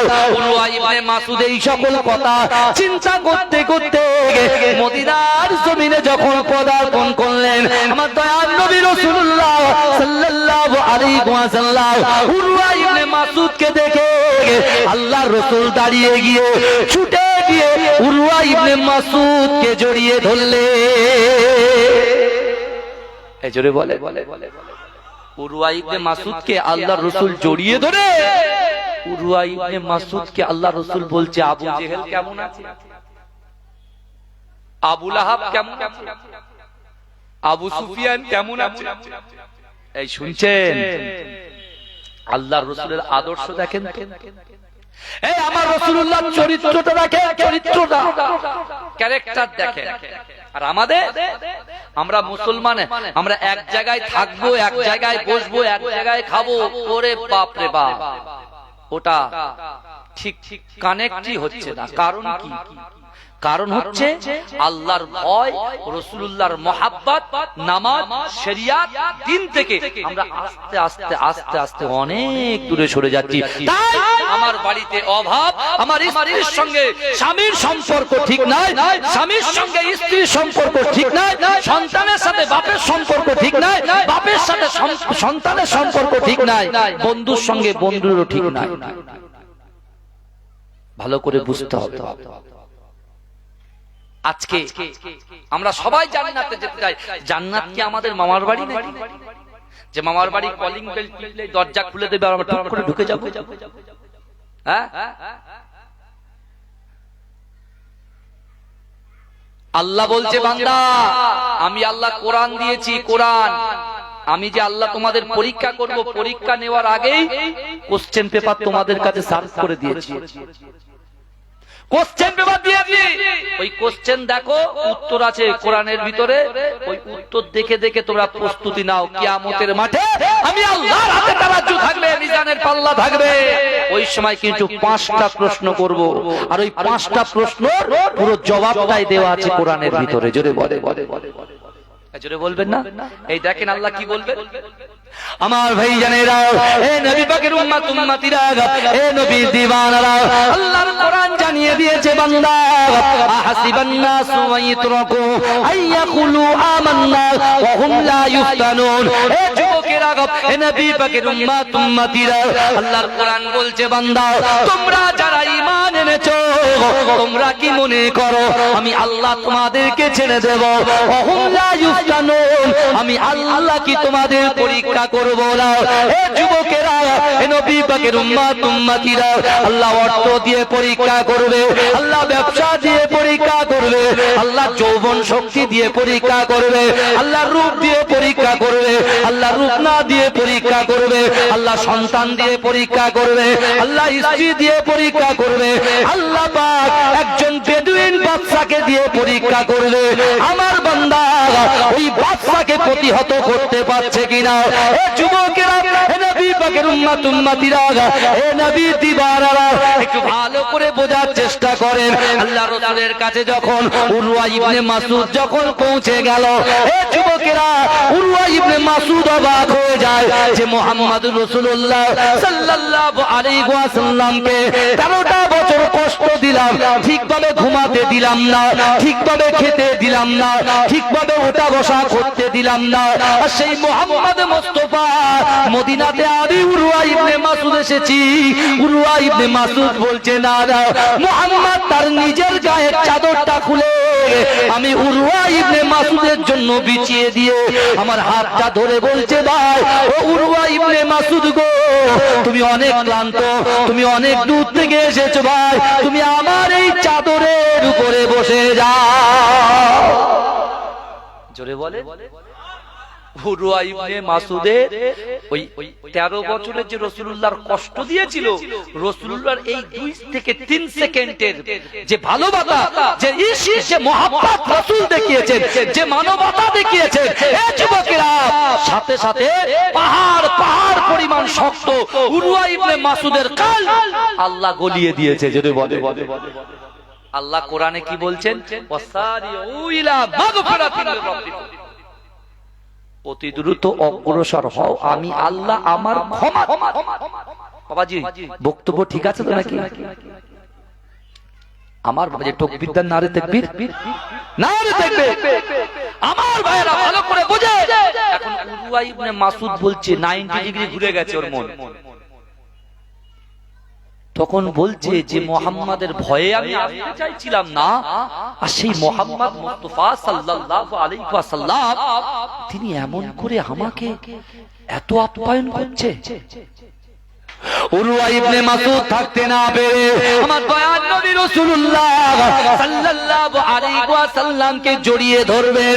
এ যুবকেরা, আল্লাহর রাসূলের সাহাবা হযরত শেরে খোদা আলী রাদিয়াল্লাহু তাআলা আনহু দূর থেকে উরওয়া ইবনে মাসউদকে ধাক্কা দিয়ে দিলেন, ধাক্কা দিয়ে সরিয়ে দিলেন। খবরদার, আমার রাসূলুল্লাহকে তোমরা জ্বালিয়েছো, আমরা দেখেছি, এখানে যেন আমার রাসূলুল্লাহর গায়ে এক চুল পরিমাণের দাগ না পড়ে। জোরে বলুন, এই জোরে বলবেন না? আল্লাহ রাসূল বলছে, ইন্নাল্লাহা মা'আস সাবিরিন, ধৈর্য ধরো, সবর করো, আমাদের সাথে আল্লাহ আছে। আমার বাজিরা, আল্লাহর রাসূল উরওয়া ইবনে মাসউদের সঙ্গে খুব সুন্দর আলোচনা করছেন যে কে কেমন কি অবস্থায় আছে। উরওয়া ইবনে মাসউদ আর ওই আলোচনায় যাচ্ছে না, বলছে আপনি এক্ষুনি আমার হাতে হাত দিয়ে কলেমা পড়ে মুসলমান বানিয়ে দেন। এই জোরে বলবেন না? আল্লাহর রাসূলের হাতে হাত দিয়ে উরওয়া ইবনে মাসউদ কলেমা পড়ে মুসলমান হলেন। আর কি করলেন? বলছে আমি মদিনায়, আমি মক্কায় যাব, আমি মক্কায় যাব, আর মক্কায় গিয়ে বলবো, মক্কায় গিয়ে যাব, মক্কায় গিয়ে আপনার এই পুরো ঘটনাটা খুলে বলবো।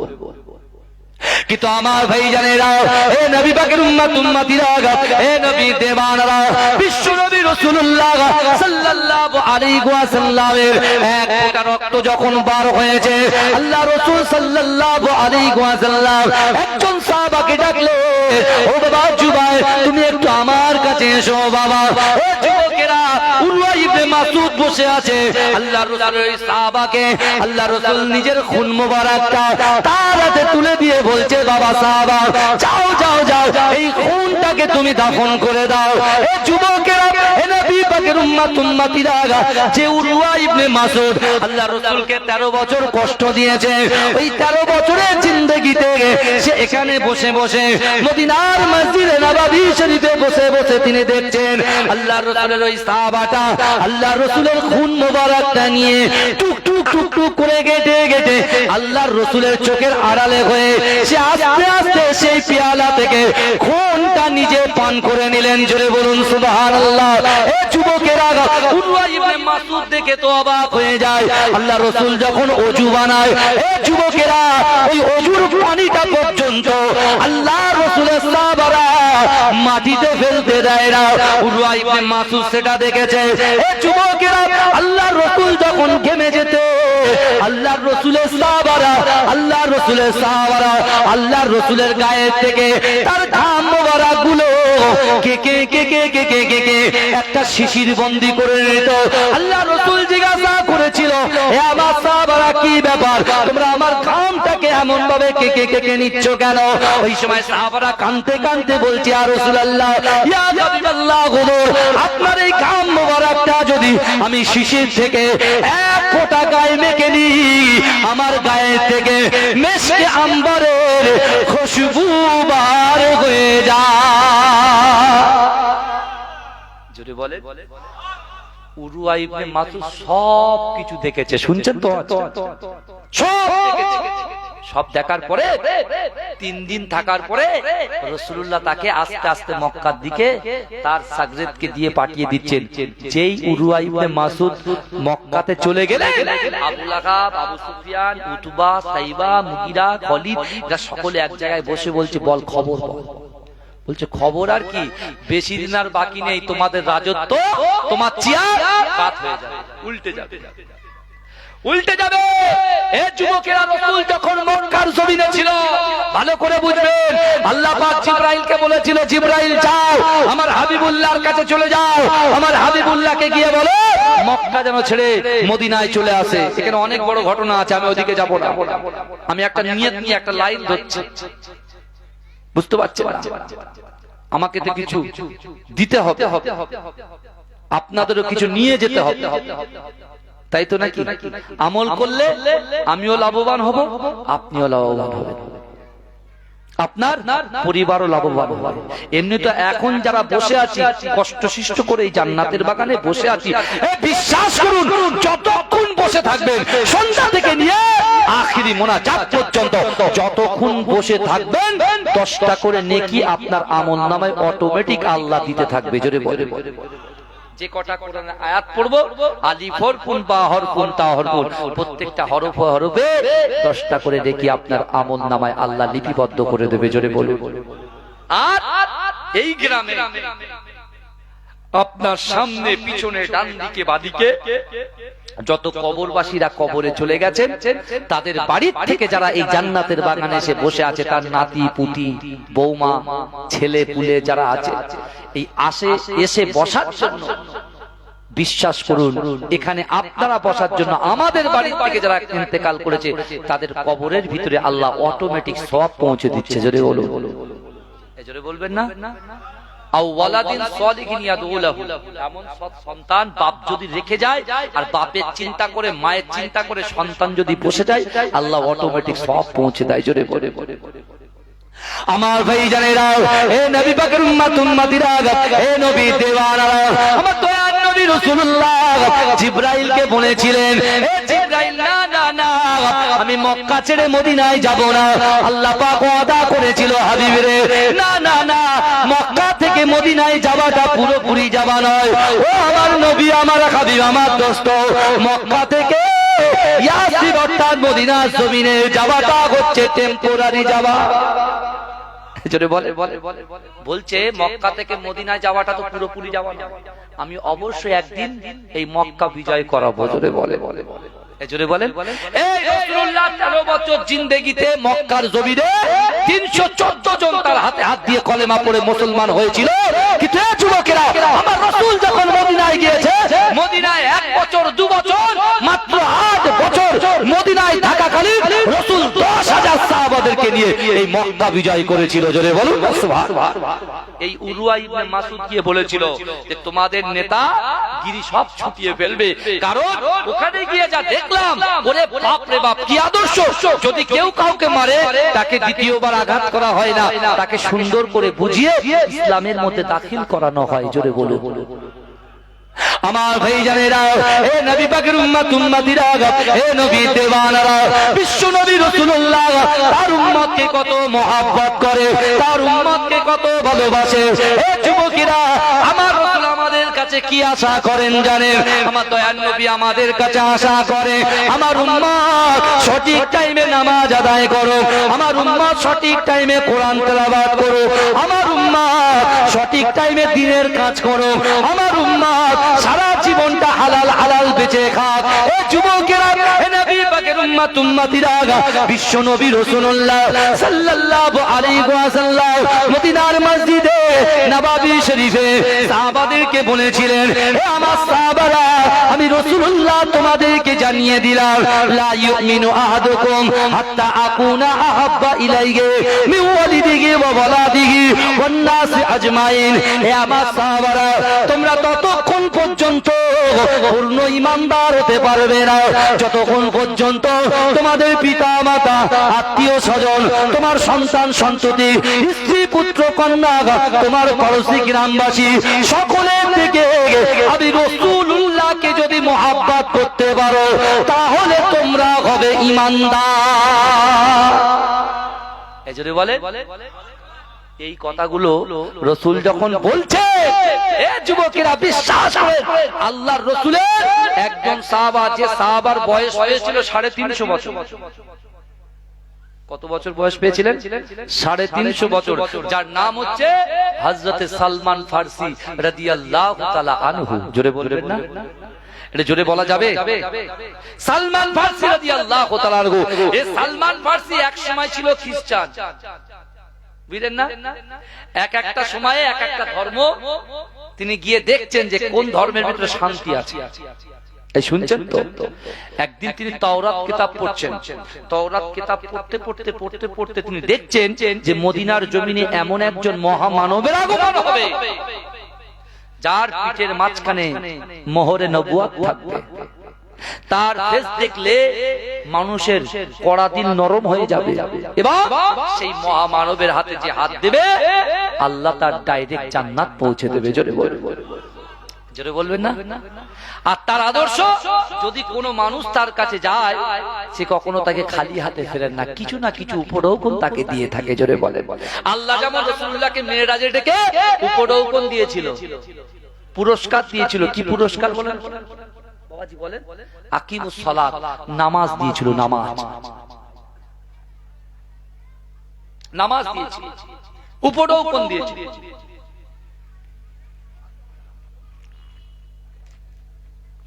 আমার বাবা আল্লাহ রাসূলের কাছে যারা আসতো আল্লাহ রাসূল উপঢৌকন দিত। তা হযরত সালমান ফারসি মনে মনে ভাবছেন, উনি এরকম ভাবে আস্তে আস্তে আস্তে আস্তে একজন ইহুদি গোলাম হয়েছিলেন। আগেকার যুগে তো গোলাম কেনা বেচা হতো। সালমান ফারসিকে একজন ইহুদি তাকে কিনে নিয়েছিলেন, খরিদ করে নিয়েছিলেন। এই ভালো করে বলেন। কিন্তু সালমান ফারসি সেই সময় আল্লাহর রাসূলকে কিন্তু বিশাল মহব্বত করত। তখনও কিন্তু ইসলামের স্বাদ তিনি গ্রহণ করতে পারেননি, কিন্তু রাসূলুল্লাহর প্রশংসা তিনি তাওরাত কিতাবে শুনেছেন। জোরে বলে। জোরে বলা যাবে না? জোরে হবে না? সুবহানাল্লাহ। তাকবীর দিন তো নারে তাকবীর, চাঙ্গা হন তো নারে তাকবীর, নারে তাকবীর। এই কারা কারা রাসূলকে ভালোবাসে একটু হাত তোলেন তো। মাশাআল্লাহ, একটু তাকবীর দাও, নারে তাকবীর। এই আল্লাহ কিন্তু দেখছেন, এ দেখেন ইউটিউবে রেকর্ড হচ্ছে তো সব। আর আজকে দিনে আপনারা যা করছেন সব কিন্তু মাটি রেকর্ড করছে। এতে আবার 1 ঘন্টা আওয়াজ আছে মাটি সম্পর্কে 4টে জিনিস আল্লাহর কাছে সাক্ষ্য দেবে, 1 ঘন্টা আওয়াজ হয়ে যাবে। কিন্তু আমি সেদিকে যাব না, মাটি রেকর্ড করছে। তাহলে আমরা যারা এখানে বসে আছি, আল্লাহ রাসূল বলে যে নিয়ত নিয়ে এসে বসবে আল্লাহ সেই নিয়তটা পূরণ করবে। কি করলে পরে? 3টে জিনিস, 3টে আমল করতে হবে। আল্লাহকে ভয় করতে হবে, রাসূলকে মহব্বত করতে হবে, নামাজের পাটিতে নিজের অন্তরের কথা, মনের কথা আল্লাহকে বলতে হবে, দোয়া চাইতে হবে। আর একটা জিনিস বাপ, নিজের দুর্বলতার কথা কোনোদিন কোনো বন্ধুর সঙ্গে শেয়ার করবেন না। এই শুনছেন আমার কথা? কোন বান্ধবীর কাছে, কোন বয়ফ্রেন্ডের কাছে, গার্লফ্রেন্ডের কাছে শেয়ার করবেন না। কেন বলেন তো? তারা মজা নেবে, মজা। আপনি তাকে ভালোবেসে বিশ্বাস করে আপনার দুর্বলতার কথা তার কাছে আপনি বলছেন, আর সে কি করছে? চায়ের দোকানে চায়ের চুমুর দিচ্ছে আর আপনার দুর্বলতার কথা পাশের লোককে শেয়ার করছে। আমার আল্লাহ পাক রব্বুল আলামিন বান্দাকে বলছে, বান্দা খুব সাবধান, হুকুকুল্লাহ আর হুকুকুল ইবাদ। একটা হচ্ছে আল্লাহর হক আর একটা হচ্ছে বান্দার হক। আমার আল্লাহ হচ্ছে দয়ালু, আমার আল্লাহ হচ্ছে গফুরুর রহিম। যে আল্লাহ কুল কায়নাত সৃষ্টি করেছে, আসমান জমিনে যা কিছু আছে সব আল্লাহ সৃষ্টি করেছে। এই যুবকেরা, আল্লাহ আমাদের দুটো চোখ দিয়েছে, হাত দিয়েছে, পা দিয়েছে, জবান দিয়েছে, ইজ্জত দিয়েছে, সম্মান দিয়েছে, সন্তান দিয়েছে। আল্লাহ সব বড় বড় নিয়ামত আমাদেরকে দিয়েছে, ব্যবসা দিয়েছে, বাণিজ্য দিয়েছে, একটা বাড়ির সঙ্গে আর একটা বাড়ি করার ক্ষমতা দিয়েছে, একটা সন্তানের সাথে আর একটা কন্যা সন্তান জুড়ে দিয়েছে, একটা কন্যা সন্তানের সঙ্গে একটা ছেলে সন্তান জুড়ে দিয়েছে। দিয়েছে কি দেয়? সে আল্লাহ শুকরিয়া আদায় করতে হবে না আমাদের? আল্লাহ বলছে বান্দা তুই ঘাবড়ে যাচ্ছিস কেন? আমি আল্লাহ বলছি ফাইনামা তুআল্লু ফাসাম্মা ওয়াজহুল্লাহ, ফাইনামা তুআল্লু ফাসাম্মা ওয়াজহুল্লাহ। আল্লাহ বলছে বান্দা তুমি যদি ডান দিকে তাকাও, ডান দিকে আমি আল্লাহ আছি। জোরে জোরে এটা জোরে বলুন বাবা। আল্লাহ বলছে বান্দা তুই যদি বাঁ দিকে তাকাস, বাঁ দিকেও আমি আল্লাহ আছি। বান্দা তুমি যদি সামনে তাকাও, সামনেও আমি আল্লাহ আছি। বান্দা তুমি যদি পিছনে তাকাও, পিছনেও আমি আল্লাহ আছি। জোরে বলে আমরা গুনাহ করে পার পাবো তো? জিনা করে, পরকিয়া করে, বাজে বাজে মন্তব্য করে, গীবত করে, গিল্লা করে, মানুষের পা ধরে টেনে নিচে নামানে পারবো তো? পার পাবো তো? এই কথা বলেন না। যেরকম আমি চলে যাওয়ার পরে অনেক যুবক ভাই যারা আমাদেরকে ভালোবাসে তারা কি করে বলেন তো? রাতের বেলা শুয়ে শুয়ে দেখে যে হুজুর কি জলসা করেছে। তখন অনেক কাজের ভিতরে ছিলাম, শুনতে পাইনি। ইউটিউবে সার্চ করলে একটা আল নূর চ্যানেলটাকে সার্চ করলো, করে দেখছে, বুঝতে পারছেন? আল নূর চ্যানেলটাকে সার্চ করে দেখছে রাকিবুল আজিজ আছে, দেখছে রাকিবুল আজিজ হাত নাড়াচ্ছে, পিছনে একজন ছেলে এসে বসে চা দিচ্ছে, খাবার দিচ্ছে, বুঝতে পারছেন না? ঠিক কিয়ামতের মাঠে আমরা যারা এখানে সামনে হুজুর পিছনে খেজুর, বুঝতে পেরেছেন?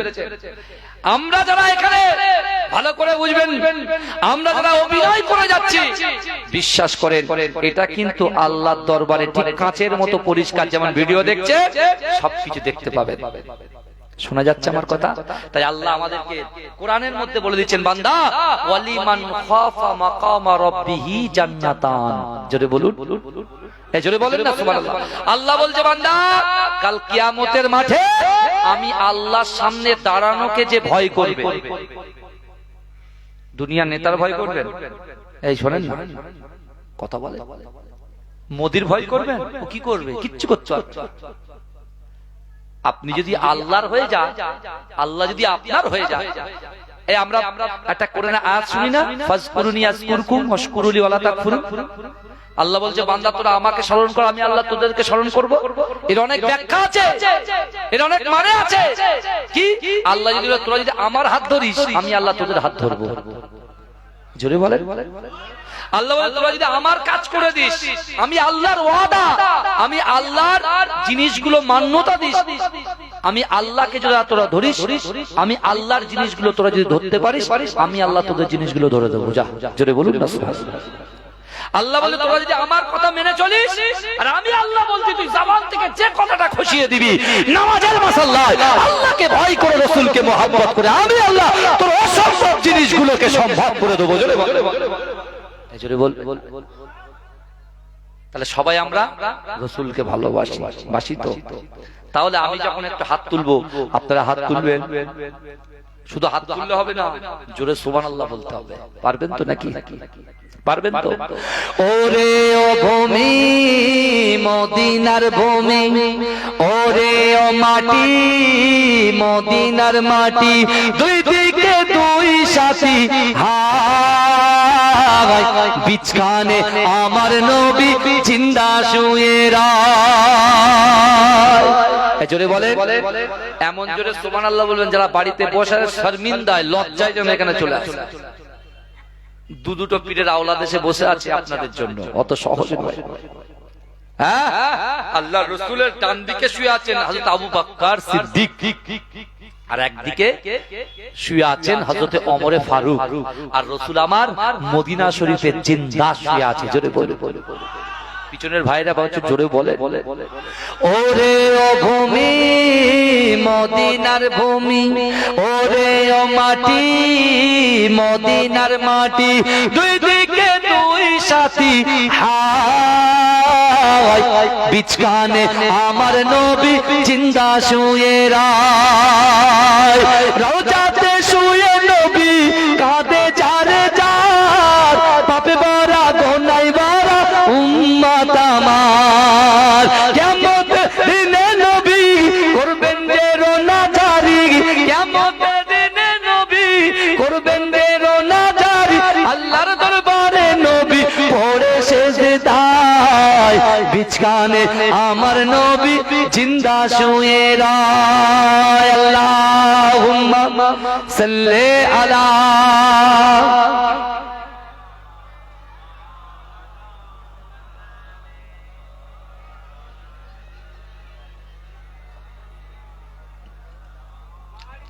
আমার বাবাজিরা ভাইরা, যে কথা আমি আপনাকে বলছিলাম যে রাসূলুল্লাহর যে হয়ে যাবে, যে রাসূলকে মুহাব্বত করবে, আল্লাহকে ভয় করবে, রাসূল বলছে তার অসম্ভব জিনিস আল্লাহ সম্ভব করে দেবে। জোরে বলে।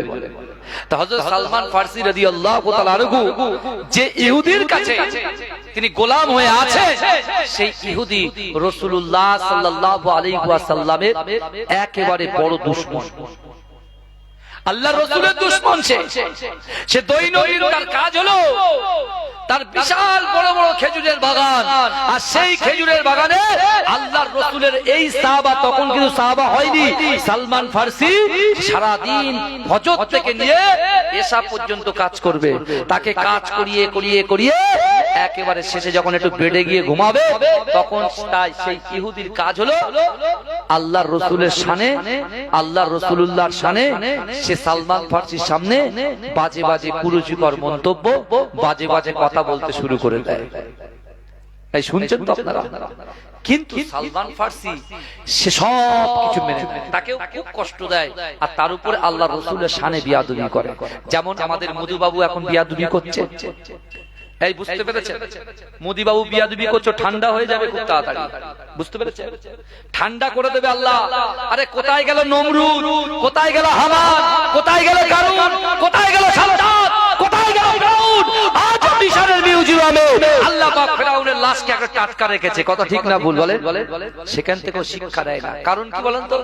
যে দেখুন ভাই, একটা জিনিস বলুন, জামায় যদি ময়লা লাগে, ময়লাটা ওয়াশিং মেশিনে দিলে বা সার্ফ দিয়ে ইস্ত্রি পরিষ্কার করলে পরিষ্কার হয়ে যায়, যায় কি যায় না? এই কথা বলে। আর কলবে যদি ময়লা পড়ে, আমি প্রথমে যে হাদিসটা বলেছিলাম, ইন্না হাযিহিল কুলুবা, নিশ্চয়ই কলবের মধ্যে মরিচা পড়ে, ময়লা পড়ে, কলবের ভিতরে ময়লা পড়ে। আল্লাহ রাসূল বলেন তাজদাউ কামা ইয়াজদাউল হাদি, যেমন একটা লোহার উপরে পানি পড়লে লোহাটা জং ধরে যায়, তাই না বাপ? আর ওই লোহাটা যদি আবার সিরিজ কাগজ দিয়ে ঘষা হয় কি হয়? পরিষ্কার হয়ে যায়। তা আল্লাহ রাসূলের সাহাবা বলছে, ইয়া রাসূলুল্লাহ, লোহার উপরে পানি পড়লে, লোহা জং ধরলে সিরিজ কাগজ দিয়ে পরিষ্কার করলে পরিষ্কার হয়ে যায়, আর মানুষের কলিজার ভিতরে, অন্তরের ভিতরে যদি ময়লা পড়ে, সেটা পরিষ্কার হবে কি করে? বিচুলি নিয়ে, কঞ্চি নিয়ে ভালো করে বেঁধে গালটা হা করে পরিষ্কার করতে হয়, তাই না? এ কথা বলেন না। আল্লাহ রাসূল বলছেন ক্বালা কাসরাতু যিকরিল মাউত ওয়া তিলাওয়াতুল কুরআন। জোরে বলে, জোরে হবে না? আল্লাহ রাসূল বলছে, হে আমার সাহাবারা শোনো, তোমরা বেশি বেশি করে মৃত্যুকে স্মরণ করো, মৃত্যুকে স্মরণ করো। আমরা কাকে স্মরণ করি সেটা আমরা নিজেরাই জানি। আমি কত ভালো, আমার মনই ভালো জানে। কথা ঠিক না ভুল? আল্লাহ রাসূল বলে দিলেন, তোমরা বেশি বেশি করে মৃত্যুকে স্মরণ করো, ওয়া তিলাওয়াতুল কুরআন, বেশি বেশি করে কোরআন তেলাওয়াত করো। জোরে বলবেন না? জোরে বলবেন না? এখন কথা হলো ভাই, কয়লাতে যদি ময়লা পড়ে, কয়লা পরিষ্কার করা যায়? এই কথা বলেন না। এই কয়লাকে পরিষ্কার করে দেখাতে পারবে? যতই আপনি সিরিজ কাগজ আর আপনার ওই পিতলের যত সেই কাঁচের যেই নোড়া আছে, নোড়া দিয়ে যতই ঘরে, যতই ঘষে, এই কয়লা পরিষ্কার করা হবে? হ্যাঁ? যিনি বিরোধিতা করছেন তার অন্তর কয়লা, ও জীবনে পরিষ্কার হবে না, মৃত্যু পর্যন্ত চলে যাবে। বুঝতে পারছেন না? আর তাই আমি আপনাদেরকে সতর্ক করে যাই, বিশ্বাস করেন কাল কিয়ামতের মাঠে কিন্তু আমাদের সকলের উঠতে হবে, সকলের উঠতে হবে। যখন ইসলাম বিরোধী, যখন রাসূলুল্লাহর নামে কুরুচিকর মন্তব্য করবে, শরিয়াত নিয়ে যারা খেলা করতে চাইবে, আমার যুবকদেরকে বলছি, সবাই একসঙ্গে বেরিয়ে যাব, সবাই একসঙ্গে কাঁধে কাঁধ মিলিয়ে আমরা কিন্তু এর প্রতিহত করার চেষ্টা করব। এই করবেন তো? যদি করেন পাবেন জান্নাত, পাবেন। জোরে বলে, জান্নাত পাবেন, বিশ্বাস করেন জান্নাত পাবেন। এই আমি একটা সাহাবার নাম বলেছি, যার নাম হচ্ছে মালিক ইবনে সিনান। এই মালিক ইবনে সিনান কে ছিলেন? এই মালিক ইবনে সিনান ছিলেন আল্লাহর রাসূলের বাড়িতে, আল্লাহর রাসূলের বাড়িতে একজন কাজের মহিলা ছিলেন। বুঝতে পেরেছেন? আল্লাহ রসুলের বাড়ির খাদেমা ছিলেন মালিক ইবনে সিনানের মা। আল্লাহ রসুলের বাড়িতে কাজ করতেন, কিন্তু তার একটাই বেটা মালিক ইবনে সিনান। এই মালিক ইবনে সিনানের ওটা বসা ছিল কাফেরদের সাথে। এই শুনছেন তো, কাফেরদের সঙ্গে ওটা বসা, চলাফেরা কাফেরদের সাথে। আল্লাহ রসুলকে মহাব্বত করতো না, কিন্তু মালিক ইবনে সিনানের মা আল্লাহ রসুলের কাছে একদিন সকালবেলা এসে পর্দা অবস্থায় আল্লাহ রসুলের কাছে বসে গিয়ে কাঁদছেন আর বলছেন, ইয়া রাসূলুল্লাহ, ইয়া হাবিবাল্লাহ, হুজুর, আমি চাই আমার একমাত্র বেটা মালিক ইবনে সিনানের জন্য আপনি একটু হাত তুলে আল্লাহর কাছে দোয়া চান, যাতে করে আমার মালিক ইবনে সিনান কাফেরদের সঙ্গ ছেড়ে দিয়ে, বাজে লোকদের সঙ্গ ছেড়ে দিয়ে, ইহুদিদের সঙ্গ ছেড়ে দিয়ে, নাসারাদের সঙ্গ ছেড়ে দিয়ে আপনার কাছে এসে আপনার গোলামতি করে। জোরে বলে, আপনার হাতে হাত দিয়ে কলেমা পড়ে মুসলমান হয়। জোরে বলে, আমার ভাই জানেরা, হে নবী পাকের উম্মত উম্মতিরা, হে নবীর দেওয়ানারা, দুনিয়ার জমিনে যত কষ্ট আছে বাবা, অর্থের কষ্ট, পরিবারের কষ্ট, ব্যবসার কষ্ট, বাণিজ্যর কষ্ট, ওটা বাঁচার কষ্ট, ও যুবকেরা, এই কষ্টগুলো আল্লাহ তখন নিবারণ করেন যখন আল্লাহর বান্দা ইহদিনাস সিরাতাল মুস্তাকিমের রাস্তায় প্রচালিত হয়। হে যুবকেরা, হে নবী পাকের উম্মত উম্মতিরা, মালিক ইবনে সিনানের আম্মা জান নামাজ আদায় করত, কোরআন তেলাওয়াত করত, পর্দা পুশিদা করত, মানুষের সঙ্গে সদ্ব্যবহার করত, যারা হাত পাতত তাদের হাতে কিছু দান খয়রাত করে দিত। হে যুবকেরা, আল্লাহ রাসূল সাল্লাল্লাহু আলাইহি ওয়াসাল্লামকে তার জীবনের থেকে বেশি আল্লাহ রাসূলকে মহব্বত করত। এই মালিক ইবনে সিনানের আম্মা জান আল্লাহ রাসূলের কদমের কাছে বসে গিয়ে আল্লাহ রাসূলকে বলল, ইয়া রাসূলুল্লাহ, হাবিবাল্লাহ, না না না, আমার মালিক ইবনে সিনানের জন্য আল্লাহর কাছে একটু দোয়া চান, আল্লাহর কাছে একটু দোয়া চান, যাতে করে আল্লাহ পাক আমার মালিক ইবনে সিনানকে আপনার কদমে কবুল করে নেয়। হে যুবকেরা, হে নবী পাকের উম্মত উম্মতিরা, আমার আল্লাহ পাক রব্বুল আলামিন আমার দয়ার নবী জবান দিয়ে যে কথা বলে, আসমানের উপরে এই কথাটাকে আমার আল্লাহ কবুল করে দেয়। আমার রাসূল যখন আল্লাহর কাছে হাত তোলে, আমার আল্লাহ পাক আমার রাসূলুল্লাহর হাতটাকে ফেরত দেন না। আমার আল্লাহ পাক আসমানের উপরে আল্লাহ রাসূলের হাতটাকে কবুল করে নেয়। হে যুবকেরা, হে নবী পাকের উম্মত উম্মতিরা, আল্লাহ রাসূল একজন ফজরের নামাজে পড়ে এই মালিক ইবনে সিনানের জন্য আল্লাহর দরবারে কাঁদতে কাঁদতে দোয়া চাইতে শুরু করলেন। ও রব্বুল আলামিন, আল্লাহ একজন মা তার সন্তানের জন্য দোয়া চায়, আল্লাহ পাক তার মায়ের মনের উদ্দেশ্য, আশা, আকাঙ্ক্ষাকে কবুল করে নেন। হে যুবকেরা, হে নবী পাকের উম্মত উম্মতিরা, আল্লাহ রাসূল যখন দোয়া চেয়েছিলেন বাবা, এমন অবস্থায় দেখতে পাওয়া যায় ওই মালিক ইবনে সিনান আল্লাহ রাসূল ফজরের ওয়াক্তে দোয়া চেয়েছেন, আর মালিক ইবনে সিনান কিছু সময় পরে টুক টুক টুক টুক করে রাসূলুল্লাহ দরবারের দিকে আসতে থাকে। আল্লাহ রাসূলের সাহাবারা বলছে, ইয়া রাসূলুল্লাহ, ইয়া হাবিবাল্লাহ, ওই দেখেন যারা কাফেরদের সঙ্গে বসবাস করত, মালিক ইবনে সিনান আসছে। আল্লাহ রাসূল বলছে, আবার সাহাবারা তোমরা খুশি হয়ে যাও, আর মালিক ইবনে সিনানের আম্মা জানকে খবর দাও, আল্লাহ পাক তার মায়ের মনের আশাটাকে পূরণ করে দিয়েছে। জোরে বলেন, মায়ের আশা আল্লাহ কবুল করেছে। জোরে বলবেন না? তা আমার মায়েরা তো জলসা শুনছে, তাদের সন্তানরা যারা নামাজ পড়ে না, এখন মায়েরা তো নামাজ পড়ে না, বাপ নামাজ পড়ে না, সন্তান শিখবে কি করে? আপনার বাড়িতে যদি 8 বছরের একটা ছেলে থাকে, আমি চ্যালেঞ্জ করছি আপনার সাথে, আগামীকাল মাগরিবের নামাজে নিজে নামাজ পাটি বিছাবে, আর 8 বছরের ছেলেটাকে আপনার পাশে রাখবেন, নামাজ পড়ার কথা বলবেন না। আপনি যখন তাকবীরে তাহরিম হবে আল্লাহু আকবার বলে বুকে হাত বাঁধবেন, দেখবেন আপনার ওই ছেলেটা তখন নামাজ পাটি খুঁজবে। যখন নামাজ পাটি না পাবে, মায়ের ওন্না নাই গামছা নাই তোয়ালি বিছিয়ে বসে কিন্তু ও নকল করে নামাজ পড়তে শুরু করবে। কথা ঠিক না? এই কথা বলেন বাবাজি। হ্যাঁ, আমরা কি করছি? মা একটা দিকে ফেসবুক করছে, বাপ একদিক ব্লগ করছে, আর ছেলে দুইজনের পা ফাঁক করে দিয়ে একজনের গালের মাথায় দিয়ে একজনের কার্টুন দেখছে। আজান, জোহর চলে গেল, আসর চলে গেল, মাগরিব চলে গেল, এশা চলে গেল। আল্লাহ বলছে দাঁড়া, তোদের অবস্থা করছে। ও কি করছে? ছেলেকে মোবাইল টোবাইল দিকে ডক্টর করেছে, ইঞ্জিনিয়ার করেছে, ব্যারিস্টার করেছে, অ্যাডভোকেট। ওরে বাপ রে বাপ, বিশাল বড় বড়। হ্যাঁ, ছেলে যখন 1.5 লক্ষ টাকা মাইনে হয়েছে, ফোন করে বলছে ওমা টাইম নেই, বাড়ি এখন, আমি আমেরিকায় বিয়ে করে নিয়েছি, তুমি এক কাজ করো, আমি অমুক জায়গায় কথা বলে নিয়েছি, অমুক এক সংস্থার ট্রাস্ট আছে, সেখানে তোমরা ওঠা বসা করবে। কোথায় চলে গেল? এই বলো, বৃদ্ধাশ্রমে চলে গেল।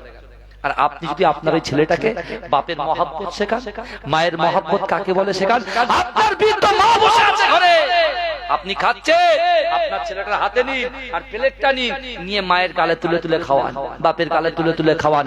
এই ছেলে দেখে শিখবে, আপনি যখন বয়স্ক হয়ে যাবে আপনার ছেলে আপনার গালে তুলে তুলে খাওয়াবে। জোরে বলে, জোরে বলুন। এটাই হচ্ছে ইসলামের আদর্শ, এটাই হচ্ছে ইসলামের আদর্শ। এই যুবকেরা বিশ্বাস করুন, একজন আল্লাহর ওলি বলছে, আমি দেখেছি একজন ছেলে তার বাপের গলায় দড়ি দিয়ে টেনে টেনে টেনে টেনে টেনে টেনে টেনে টেনে যখন নিয়ে যাচ্ছে, তখন বাপ বলছে বাপ দাঁড়া, আমার কথাটা শোন, আমি আমার বাপকে এই পর্যন্ত টেনে এনেছিলাম। সমাজদারও কো ইশারায় আমি আমার বাপকে, বাপ বলছে ছেলে গলায় দড়ি ধরে টানছে, আর বাপ বলছে আমি আমার সন্তানকে এই পর্যন্ত টেনে এনেছিলাম, থাক এই পর্যন্তই থাক, আর নিয়ে যাচ্ছি। ভাইজান, পরিবর্তন হতে হবে। জলসা শুনছি, বিশ্বাস নেই, কবরে তো আমাদের যেতেই হবে, কারণ কবরে হিসাব কি দেবো ভাই, হিসাব কি দেবো? যদি আমরা এই এক কান দিয়ে শুনি আর এক কান দিয়ে বেরিয়ে চলে যাই, আর যদি আমল না করি, এই যুবক তুমি যেখানে বসে বসে জুয়া খেলছো, ওই জায়গায় তো আল্লাহ আছে। যে আব্বা আসছে, গাড়ির হরেন যেই মারছে, যেই মাতব্বর আসছে, ভয়ে উঠে পালিয়ে গিয়ে একটু খাতেন, আবার চলে আসছে। তো কাকে ভয় করছে? ভয় কাকে করতে হবে? আল্লাহ কোরআনে বলেনি ওয়াত্তাকুল্লাহ, বান্দা তোরা আমাকে ভয় কর। আল্লাহ বলেনি ওয়ালিমান খাফা মাকামা রাব্বিহি জান্নাতান, যার ভিতরে আমি আল্লাহর সামনে দাঁড়ানোকে ভয় যে করবে, আমি আল্লাহ তাকে দুটো জান্নাত পুরস্কার দেব। জোরে বলে আমার ভাইরা, হযরতে সালমান ফারসির কথা বলছিলাম, এই মালিক ইবনে সিনানের কথা বলছিলাম, তাই তো? কথায় কথা বেড়ে যায়। মালিক ইবনে সিনান এসে রাসূলুল্লাহর কদমের কাছে বসে বলছি, ইয়া রাসূলুল্লাহ, আপনি আমার হাতে হাত দিয়ে কলেমা পড়ে মুসলমান বানিয়ে নেন। জোরে বলে, এই জোরে বলবে। আমি বলেছি না, অসম্ভব জিনিসকে আল্লাহ সম্ভব করবে, আমি সেটা প্রমাণ করে যাব ইনশাআল্লাহ। এই বুঝতে পারছেন আপনারা? এখন মালিক ইবনে সিনান যখন কলেমা পড়ে মুসলমান হয়েছে, আল্লাহ রাসূলের সামনে বসে আছে। আল্লাহ রাসূলের সামনে বসে আল্লাহ রাসূলকে জিজ্ঞাসা করছি, ইয়া রাসূলুল্লাহ আমি কি করব? বলে কেন? বুনিয়াল ইসলামু আলা খামসিন, ইসলামের 5টা খুঁটি আছে, ভিত্তি আছে, কলেমা, নামাজ, রোজা, হজ, যাকাত। তুমি যদি সাহেবে নিসাব হও, তুমি যাকাত দেবে, তোমার যদি হজ যাওয়ার টাকা থাকে তুমি হজ করবে, বাদ বাকি কলেমা পড়ো, রোজা রাখো, নামাজ পড়ো। শুনছেন তো আমার কথা? কলেমা পড়ো, রোজা রাখো, আর কি করো? কথা বলেন না বাবা। আল্লাহ রাসূল বলে দিলেন।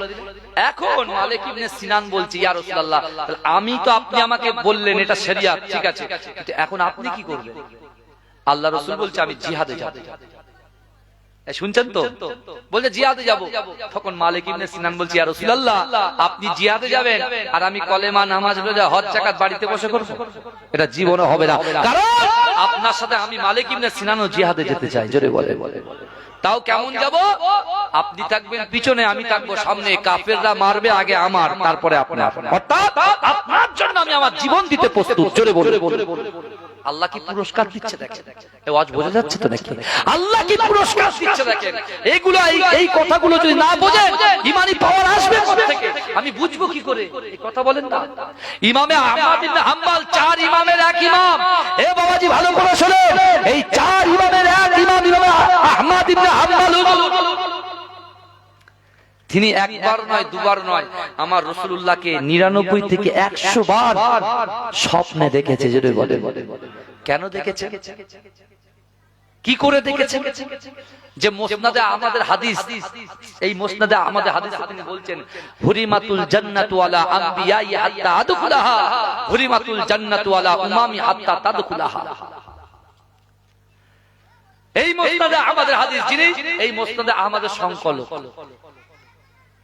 40,000 হাদিস আছে এর ভিতরে। আর যে ইমামে আহমদ ইবনে হাম্বল তিনি ঠিক এরকম একজন পাপিষ্ট রাজার আমলে, সেই পাপিষ্ট রাজা কিছু আলেমকে অর্থ দিয়ে খরিদ করে নেয়। এই শুনছেন, অর্থ দিয়ে খরিদ করে করে ফতোয়া লাগায়, রাজার সাইডে ফতোয়া লাগিয়ে দিয়েছে, রাজার হয়ে ফতোয়া দিয়েছে। কিন্তু ইমামে আহমদ ইবনে হাম্বল তিনি বলছেন না, আমি কোন রাজার ভয় করি না, যে রাজা আমার খাওয়ায়, নিঃশ্বাস নেওয়ার এবং ছাড়ার ক্ষমতা দিয়েছে, আমি সে আল্লাহর ভয় করি, এ ফতোয়া মানা যাবে না। এটা রাজাকে খুশি করার জন্য ফতোয়া দেওয়া হয়েছে, আল্লাহকে খুশি করার জন্য। রাজা তাই কি করে জানেন, এই কথা বলেছে বলে তাকে এত মার মেরেছে, তার মায়ের সামনে গায়ের থেকে জামা খুলে এই চাবুক দিয়ে পিটিয়েছে, গা দিয়ে গোশত খসে খসে খসে।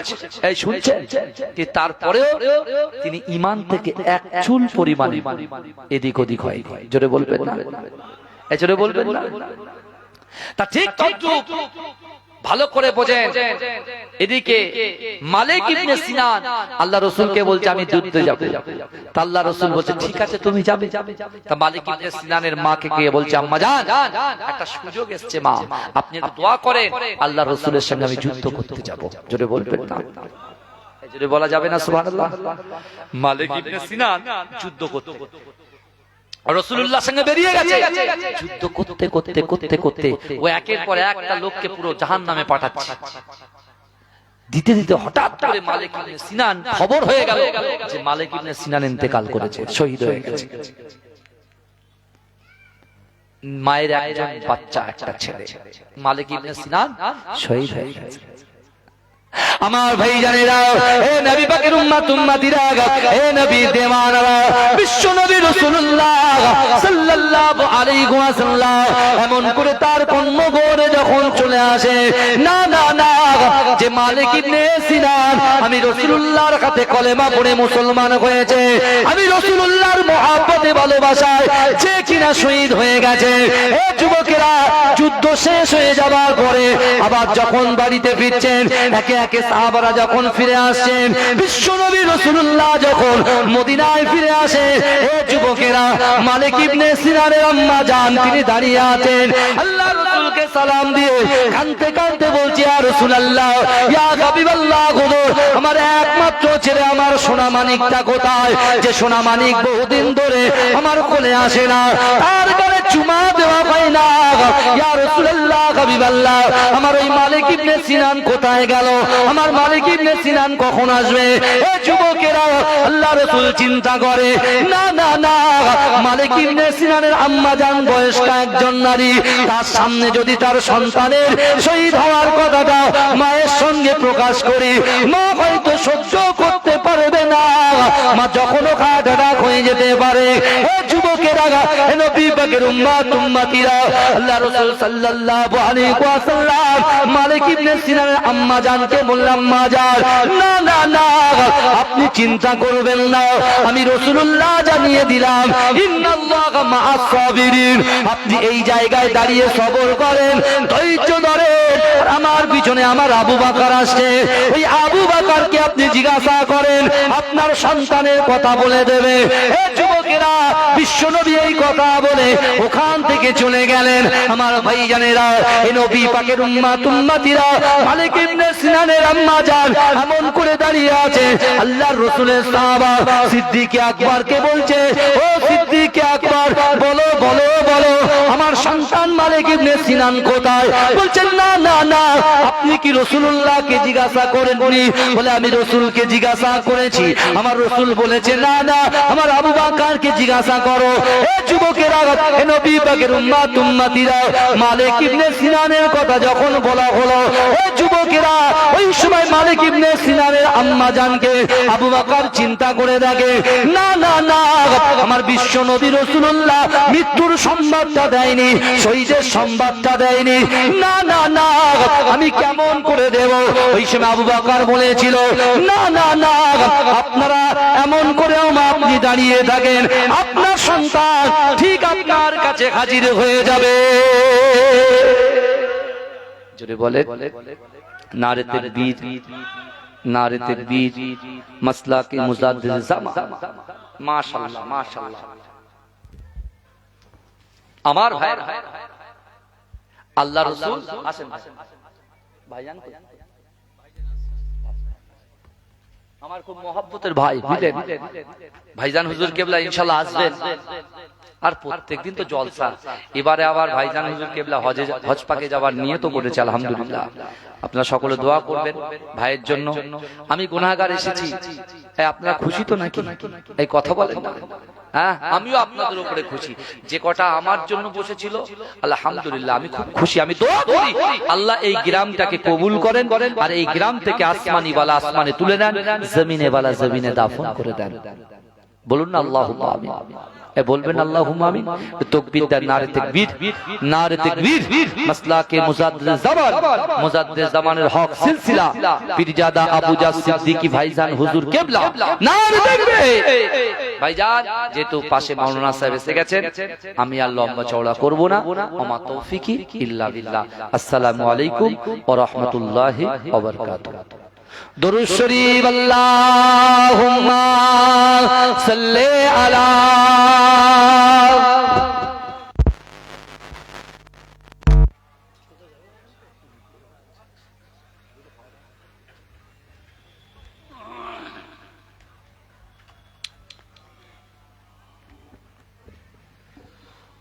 السلام عليكم ورحمة الله وبركاته.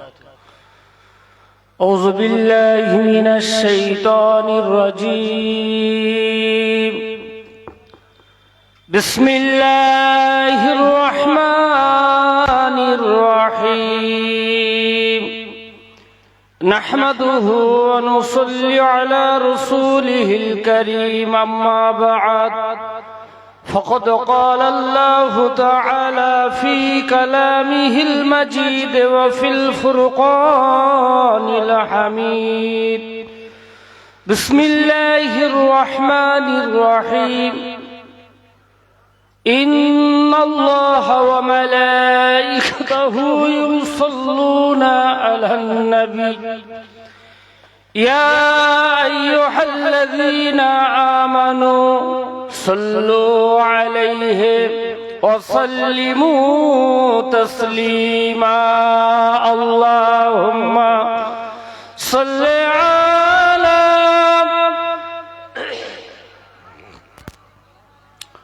وعلى آل سيدنا مولانا محمد. একটু জিকির করেন লা ইলাহা ইল্লাল্লাহ, লা ইলাহা ইল্লাল্লাহ, লা ইলাহা ইল্লাল্লাহ মুহাম্মাদুর রাসূলুল্লাহ।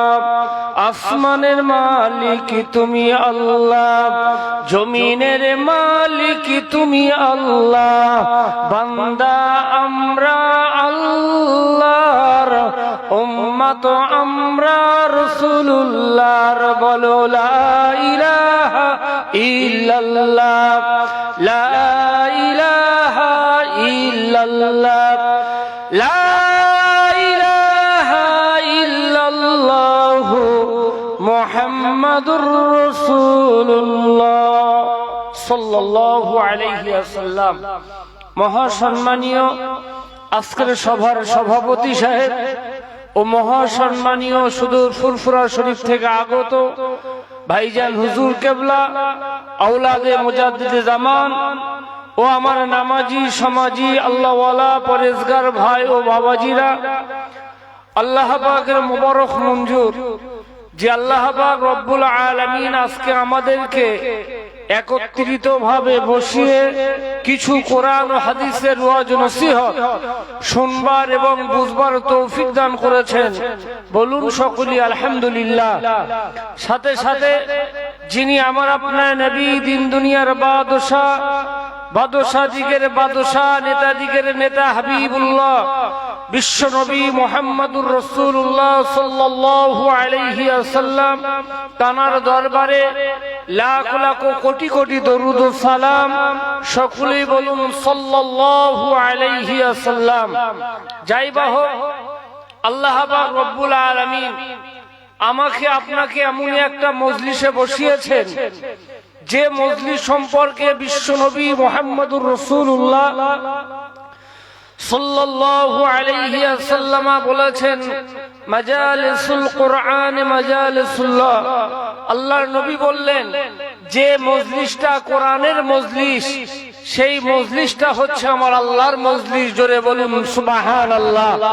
শুধু তাই নয়, এরকম মজলিস সম্পর্কে আশরাফ আলী থানভী সাহেব রহমাতুল্লাহ আলাইহি বেহেশতি জিওয়ারের ভিতরে লিখেছেন, এরকম মজলিস কায়েম করা, মিলাদ শরীফ কায়েম করা হয় সপ্তাহে একদিন নাই, মাসে একদিন নাই, বছরে একদিন, এরকম কায়েম করা হচ্ছে সুন্নাতে রাসূল। জোরে বলুন সুবহানাল্লাহ। শুধু তাই নয়, এই মাহফিল, এই ইসলের সব, এই সবরে সানি, এই মজলিস সর্বপ্রথম ভারতবর্ষের জমিনে যারা কায়েম করেছিলেন, এটা আপনাদের প্রতি বছরের ন্যায় এই মজলিস কায়েম হয়ে থাকে। তো এই মজলিস যারা প্রথম কায়েম করেছিলেন, এক বাড়িতে তিনজন মুহাদ্দিস এই ভারতবর্ষের জমিনে। একজনের নাম ছিল হযরতে শাহ ওলিউল্লাহ মুহাদ্দিস দেহলভী রহমাতুল্লাহ আলাইহি, আরেকজনের নাম ছিল হযরতে আব্দুল হক মুহাদ্দিস দেহলভী রহমাতুল্লাহ আলাইহি, যিনি ভারতবর্ষ, বাংলাদেশ, শ্রীলঙ্কা উপমহাদেশে সর্বপ্রথম হাদিসের দর্স চালু করেন। এনার নাম ছিল আব্দুল হক মুহাদ্দিস দেহলভী রহমাতুল্লাহ আলাইহি। আরেকজনের নাম ছিল হযরতে আব্দুর রহিম মুহাদ্দিস দেহলভী রহমাতুল্লাহ আলাইহি। এনারা কারা ছিল জানেন? এনারা ছিল বসিরহাটে আল্লামা রুহুল আমিন সাহেব রহমাতুল্লাহ আলাইহির পীর ছিলেন।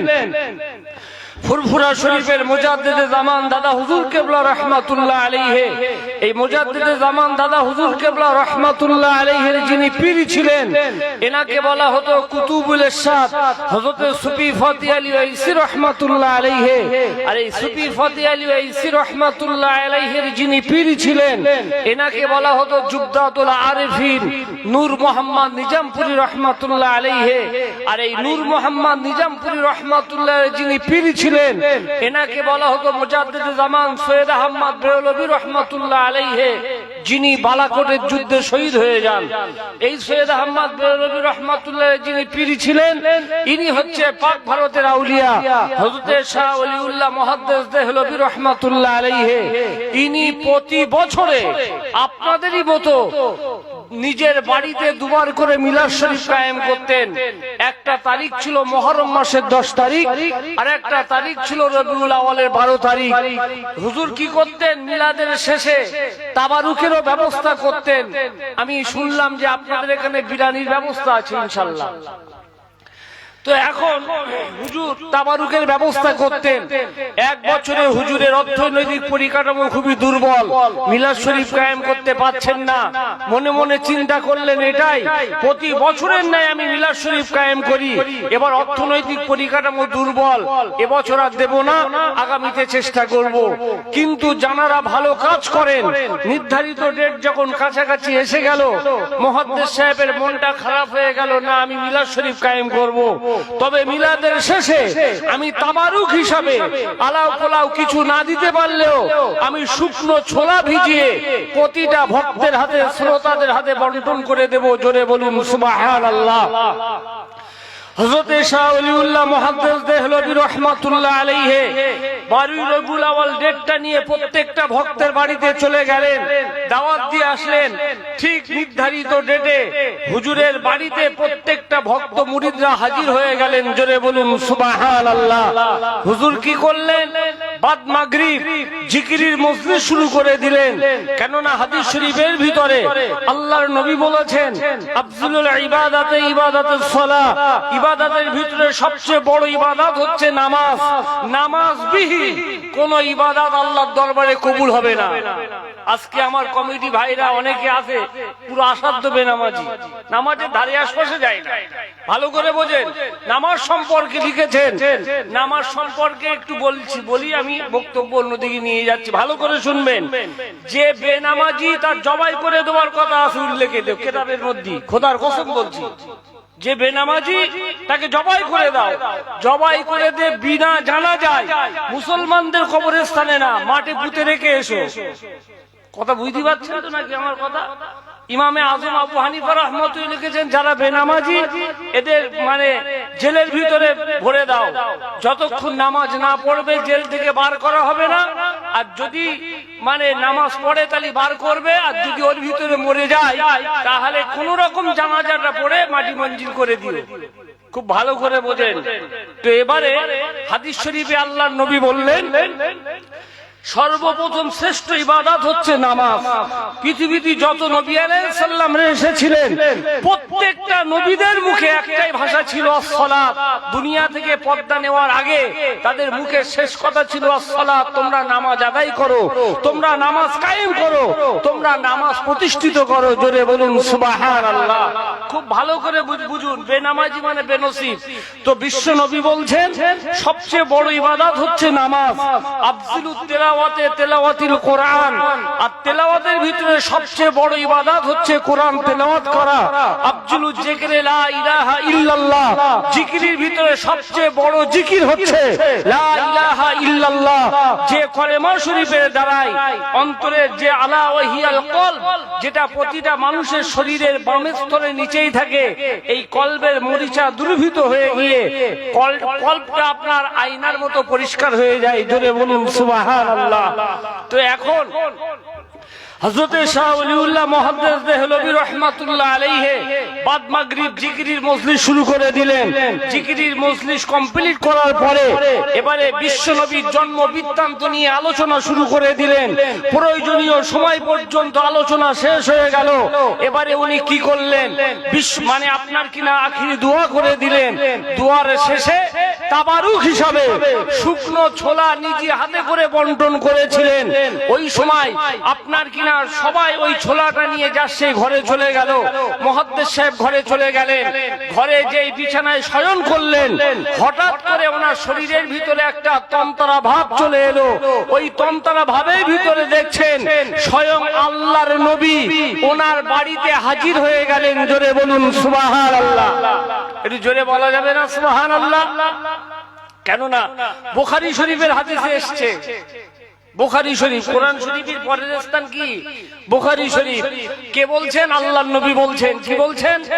ক্বালান নবী সাল্লাল্লাহু আলাইহি ওয়াসাল্লাম, মান রাআনি ফিল মানামে ফাকাদ রাআনি ফা ইন্না শাইতানা নবী মুহাম্মদুর রাসূলুল্লাহ সাল্লাল্লাহু আলাইহি ওয়াসাল্লাম বলছেন, যে ব্যক্তি আমাকে ঘুমের ভিতরে স্বপ্নের ভিতরে আমাকে দেখবে সে সত্যিকারের আমাকে দেখবে। কেননা ইবলিস শয়তান আমার সূরত ধারণ করতে পারে না। জোরে বলুন সুবহানাল্লাহ। শুধু তাই নয়, মুহাদ্দিস সাহেব স্বপ্নের ভিতরে দেখছেন আল্লাহর নবী ওনার বাড়িতে হাজির হয়ে গেলেন। জোরে বলুন সুবহানাল্লাহ।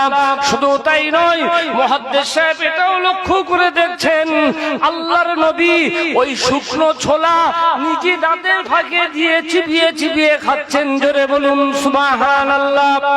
মুহাদ্দিস সাহেব জিজ্ঞাসা করছে, আসসালাতু ওয়াসসালামু আলাইকা ইয়া রাসূলুল্লাহ, আসসালাতু ওয়াসসালামু আলাইকা ইয়া হাবিবাল্লাহ। হুজুর, এই ছোলা আপনি কোথায় পেয়েছেন? কে আপনাকে দিয়েছে? ওই সময় মুহাদ্দিস সাহেব ওই কথা বলার পরেতে আল্লাহর নবী বললেন, ও মুহাদ্দিস সাহেব, তুমি না বাড়িতে মিলাদ শরীফ কায়েম করেছিলে, আর ওই মিলাদের শেষে তাবারুক হিসাবে শুকনো ছোলা নিজে হাতে করে বন্টন করেছিলে। ওই সময় আল্লাহর মালাইকারা ওই শুকনো ছোলাটা নিয়ে আমি নবী মুহাম্মদুর রাসূলুল্লাহ সাল্লাল্লাহু আলাইহি ওয়াসাল্লাম আমার মাজার মুকাদ্দাসে পৌঁছে দিয়েছে। জোরে বলুন সুবহানাল্লাহ। ভাই, বিরাট রংঢং করে আজকে গজল চলছে, খুব ভালো করে বোঝে। মানুষ এখন অরিজিনাল ওয়াজ থেকে শুনে গেছে, যার গলা ভালো বিশাল ব্যাপার। কথাটা ভালো করে বোঝেন। কেননা আখেরি জামানাতে গান বাজনা সিনেমা থিয়েটার ঢোল তবলা কাশি হারমোনিয়াম সেতারা একতারা ঘন্টা ঘুমুর যত রকমের গানের সুরি গজল খোদার কসম বলছি হারাম, লাউয়াল হাদিসের ভিতরে পড়ে যাবে। কিন্তু আজকাল এক শ্রেণী বক্তা আছে রং ঢং করে গজল টজল বলে এটা সেটা করে বাজিমাত করে চলে যাচ্ছে। আজকে ইউটিউবের জমানা এসে গেছে। আমি যে সময় জলসা করেছি তখন ইউটিউব ছিল না, তখন মেজু হুজুর কেবলা হায়াতে, খুব ভালো করে বোঝেন। তো এখন শাহ ওলিউল্লাহ মুহাদ্দিস দেহলভী রাহমাতুল্লাহ আলাইহি এরকম মিলাদ শরীফের বাবরকতে আল্লাহর নবী ওনার মজলিসে হাজির হয়েছিলেন। আর একবার জোরে বলেন সুবহানাল্লাহ। শুধু তাই নয়, এই মজলিস কায়েম করেছিলেন গোটা বিশ্বের ইমাম, চার ইমামের এক ইমাম হযরত ইমাম মালিক রাহমাতুল্লাহ আলাইহি মদিনা শরীফের মসজিদে নববীতে বিশ্ব নবীর হাদিস দর্শ দিচ্ছেন। এমন সময় একটা পাহাড়িয়া কাঁকড়া বিছা হুজুরের পিঠে শিরদার কাছে কামড়ে ডিপ করে ধরেছে। হযরতে আপনার কিনা চার ইমামের এক ইমাম হযরতে ইমাম মালিক রাহমাতুল্লাহ আলাইহি ওনার শরীরটা আপনার নীল বর্ণের হয়ে যাচ্ছে। শিষ্যরা বুঝতে পারলেন, হাদিসের কিতাব পড়ানো কমপ্লিট হওয়ার পরে কিতাবটা যখন পাশে রেখে দিলেন, শিষ্যরা জিজ্ঞাসা করছে হুজুর বেয়াদবি নেবেন না, ওই মানে আপনার কিনা আপনি যখন হাদিস বর্ণনা করছেন এমন সময় দেখছি আপনার চেহারাটা নীল বর্ণের, বিষয়টা কি একটু বলবেন? হযরত ইমাম মালিক রাহমাতুল্লাহ আলাইহি বললেন, আমার পিছনে দেখো একটা পাহাড়িয়া কাঁকড়া বিছা আমার পিঠে শিরদার কাছে কামড়ে ডিপ করে ধরেছে। ওইখান থেকে ছাড়িয়ে ফেলে দিয়ে বলছে হুজুর ওই সাপ যখন আপনার পিঠে কামড়ে, কাঁকড়া বিছা যখন পিঠে কামড়ে ডিপ করে ধরেছে তখনই বললে তো আমরা ছাড়িয়ে ফেলে দিতাম, তা সত্ত্বেও তো আপনি হাদিসের কিতাব পড়িয়েই চলেছেন, ব্যাপারটা কি? বন্ধুগণ শুনে রেখে দিন, ওই সময় গোটা বিশ্বের ইমাম, চার ইমামের এক ইমাম হযরত ইমাম মালিক রাহমাতুল্লাহ আলাইহি বলেছিলেন, ওগো আমার শিষ্য সাথী বর্গেরা শুনে রেখে দাও, আমি যখন বিশ্ব নবীর হাদিস বর্ণনা করছি তোমরা তখন আমার দিকে তন্ময় হয়ে বিশ্ব নবীর হাদিস পড়াগুলো শুনছো। এমন সময় একটা পাহাড়িয়া কাঁকড়া বিছা আমার পিঠে শিরদার কাছে কামড়ে ডিপ করে ধরেছে। আমি যদি তখনই আপনার কিনা হাদিসের কিতাব পড়ানো বন্ধ করে দিয়ে যদি ওখান থেকে ছাড়িয়ে ফেলে দিতাম, শুধু তাই নয় বিশ্ব নবী আমার নিকটে এসে একভাবে আমার দিকে তাকিয়ে আছেন। জোরে বলুন সুবহানাল্লাহ। তাকবীর দেন, নারে তাকবীর, নারে তাকবীর। আওলাদে মুজাদ্দিদে জামান সিলসিলা হক ফুরফুরা শরীফ। ভাই ইউটিউব গুলো বন্ধ করেন, আমার বলতে খেয়াল ছিল না, বন্ধ করে দেন সব, এগুলো শরিয়ত বিরোধী, হারাম। তাকবীর দেন, নারে তাকবীর, নারে তাকবীর। ভাইজান হুজুর কিবলা আওলাদে মুজাদ্দিদে জামান সিলসিলায়ে মুজাদ্দিদে জামান, নারে তাকবীর, নারে তাকবীর।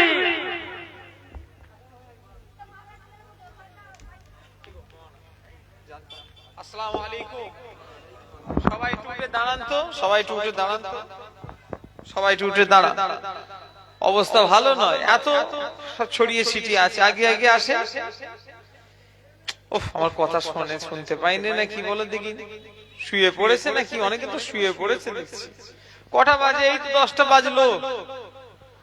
এই অবস্থা এখন যদি হয় তাহলে রাত সারা রাতের জলসা হলে তো আর কাউকে খুঁজে পাওয়া যাবে না, সেলাইন নিয়ে ঘুরতে হবে। এরা সব কারা গো? আমি কিন্তু কাউকে চিনি, তুমি সবাইকে চেনো। গন্ডগোল কেউ করবে না তো, তোমায় ধরবে। এটা আগে আগে আস, আগে আগে আস, সবাই বসে।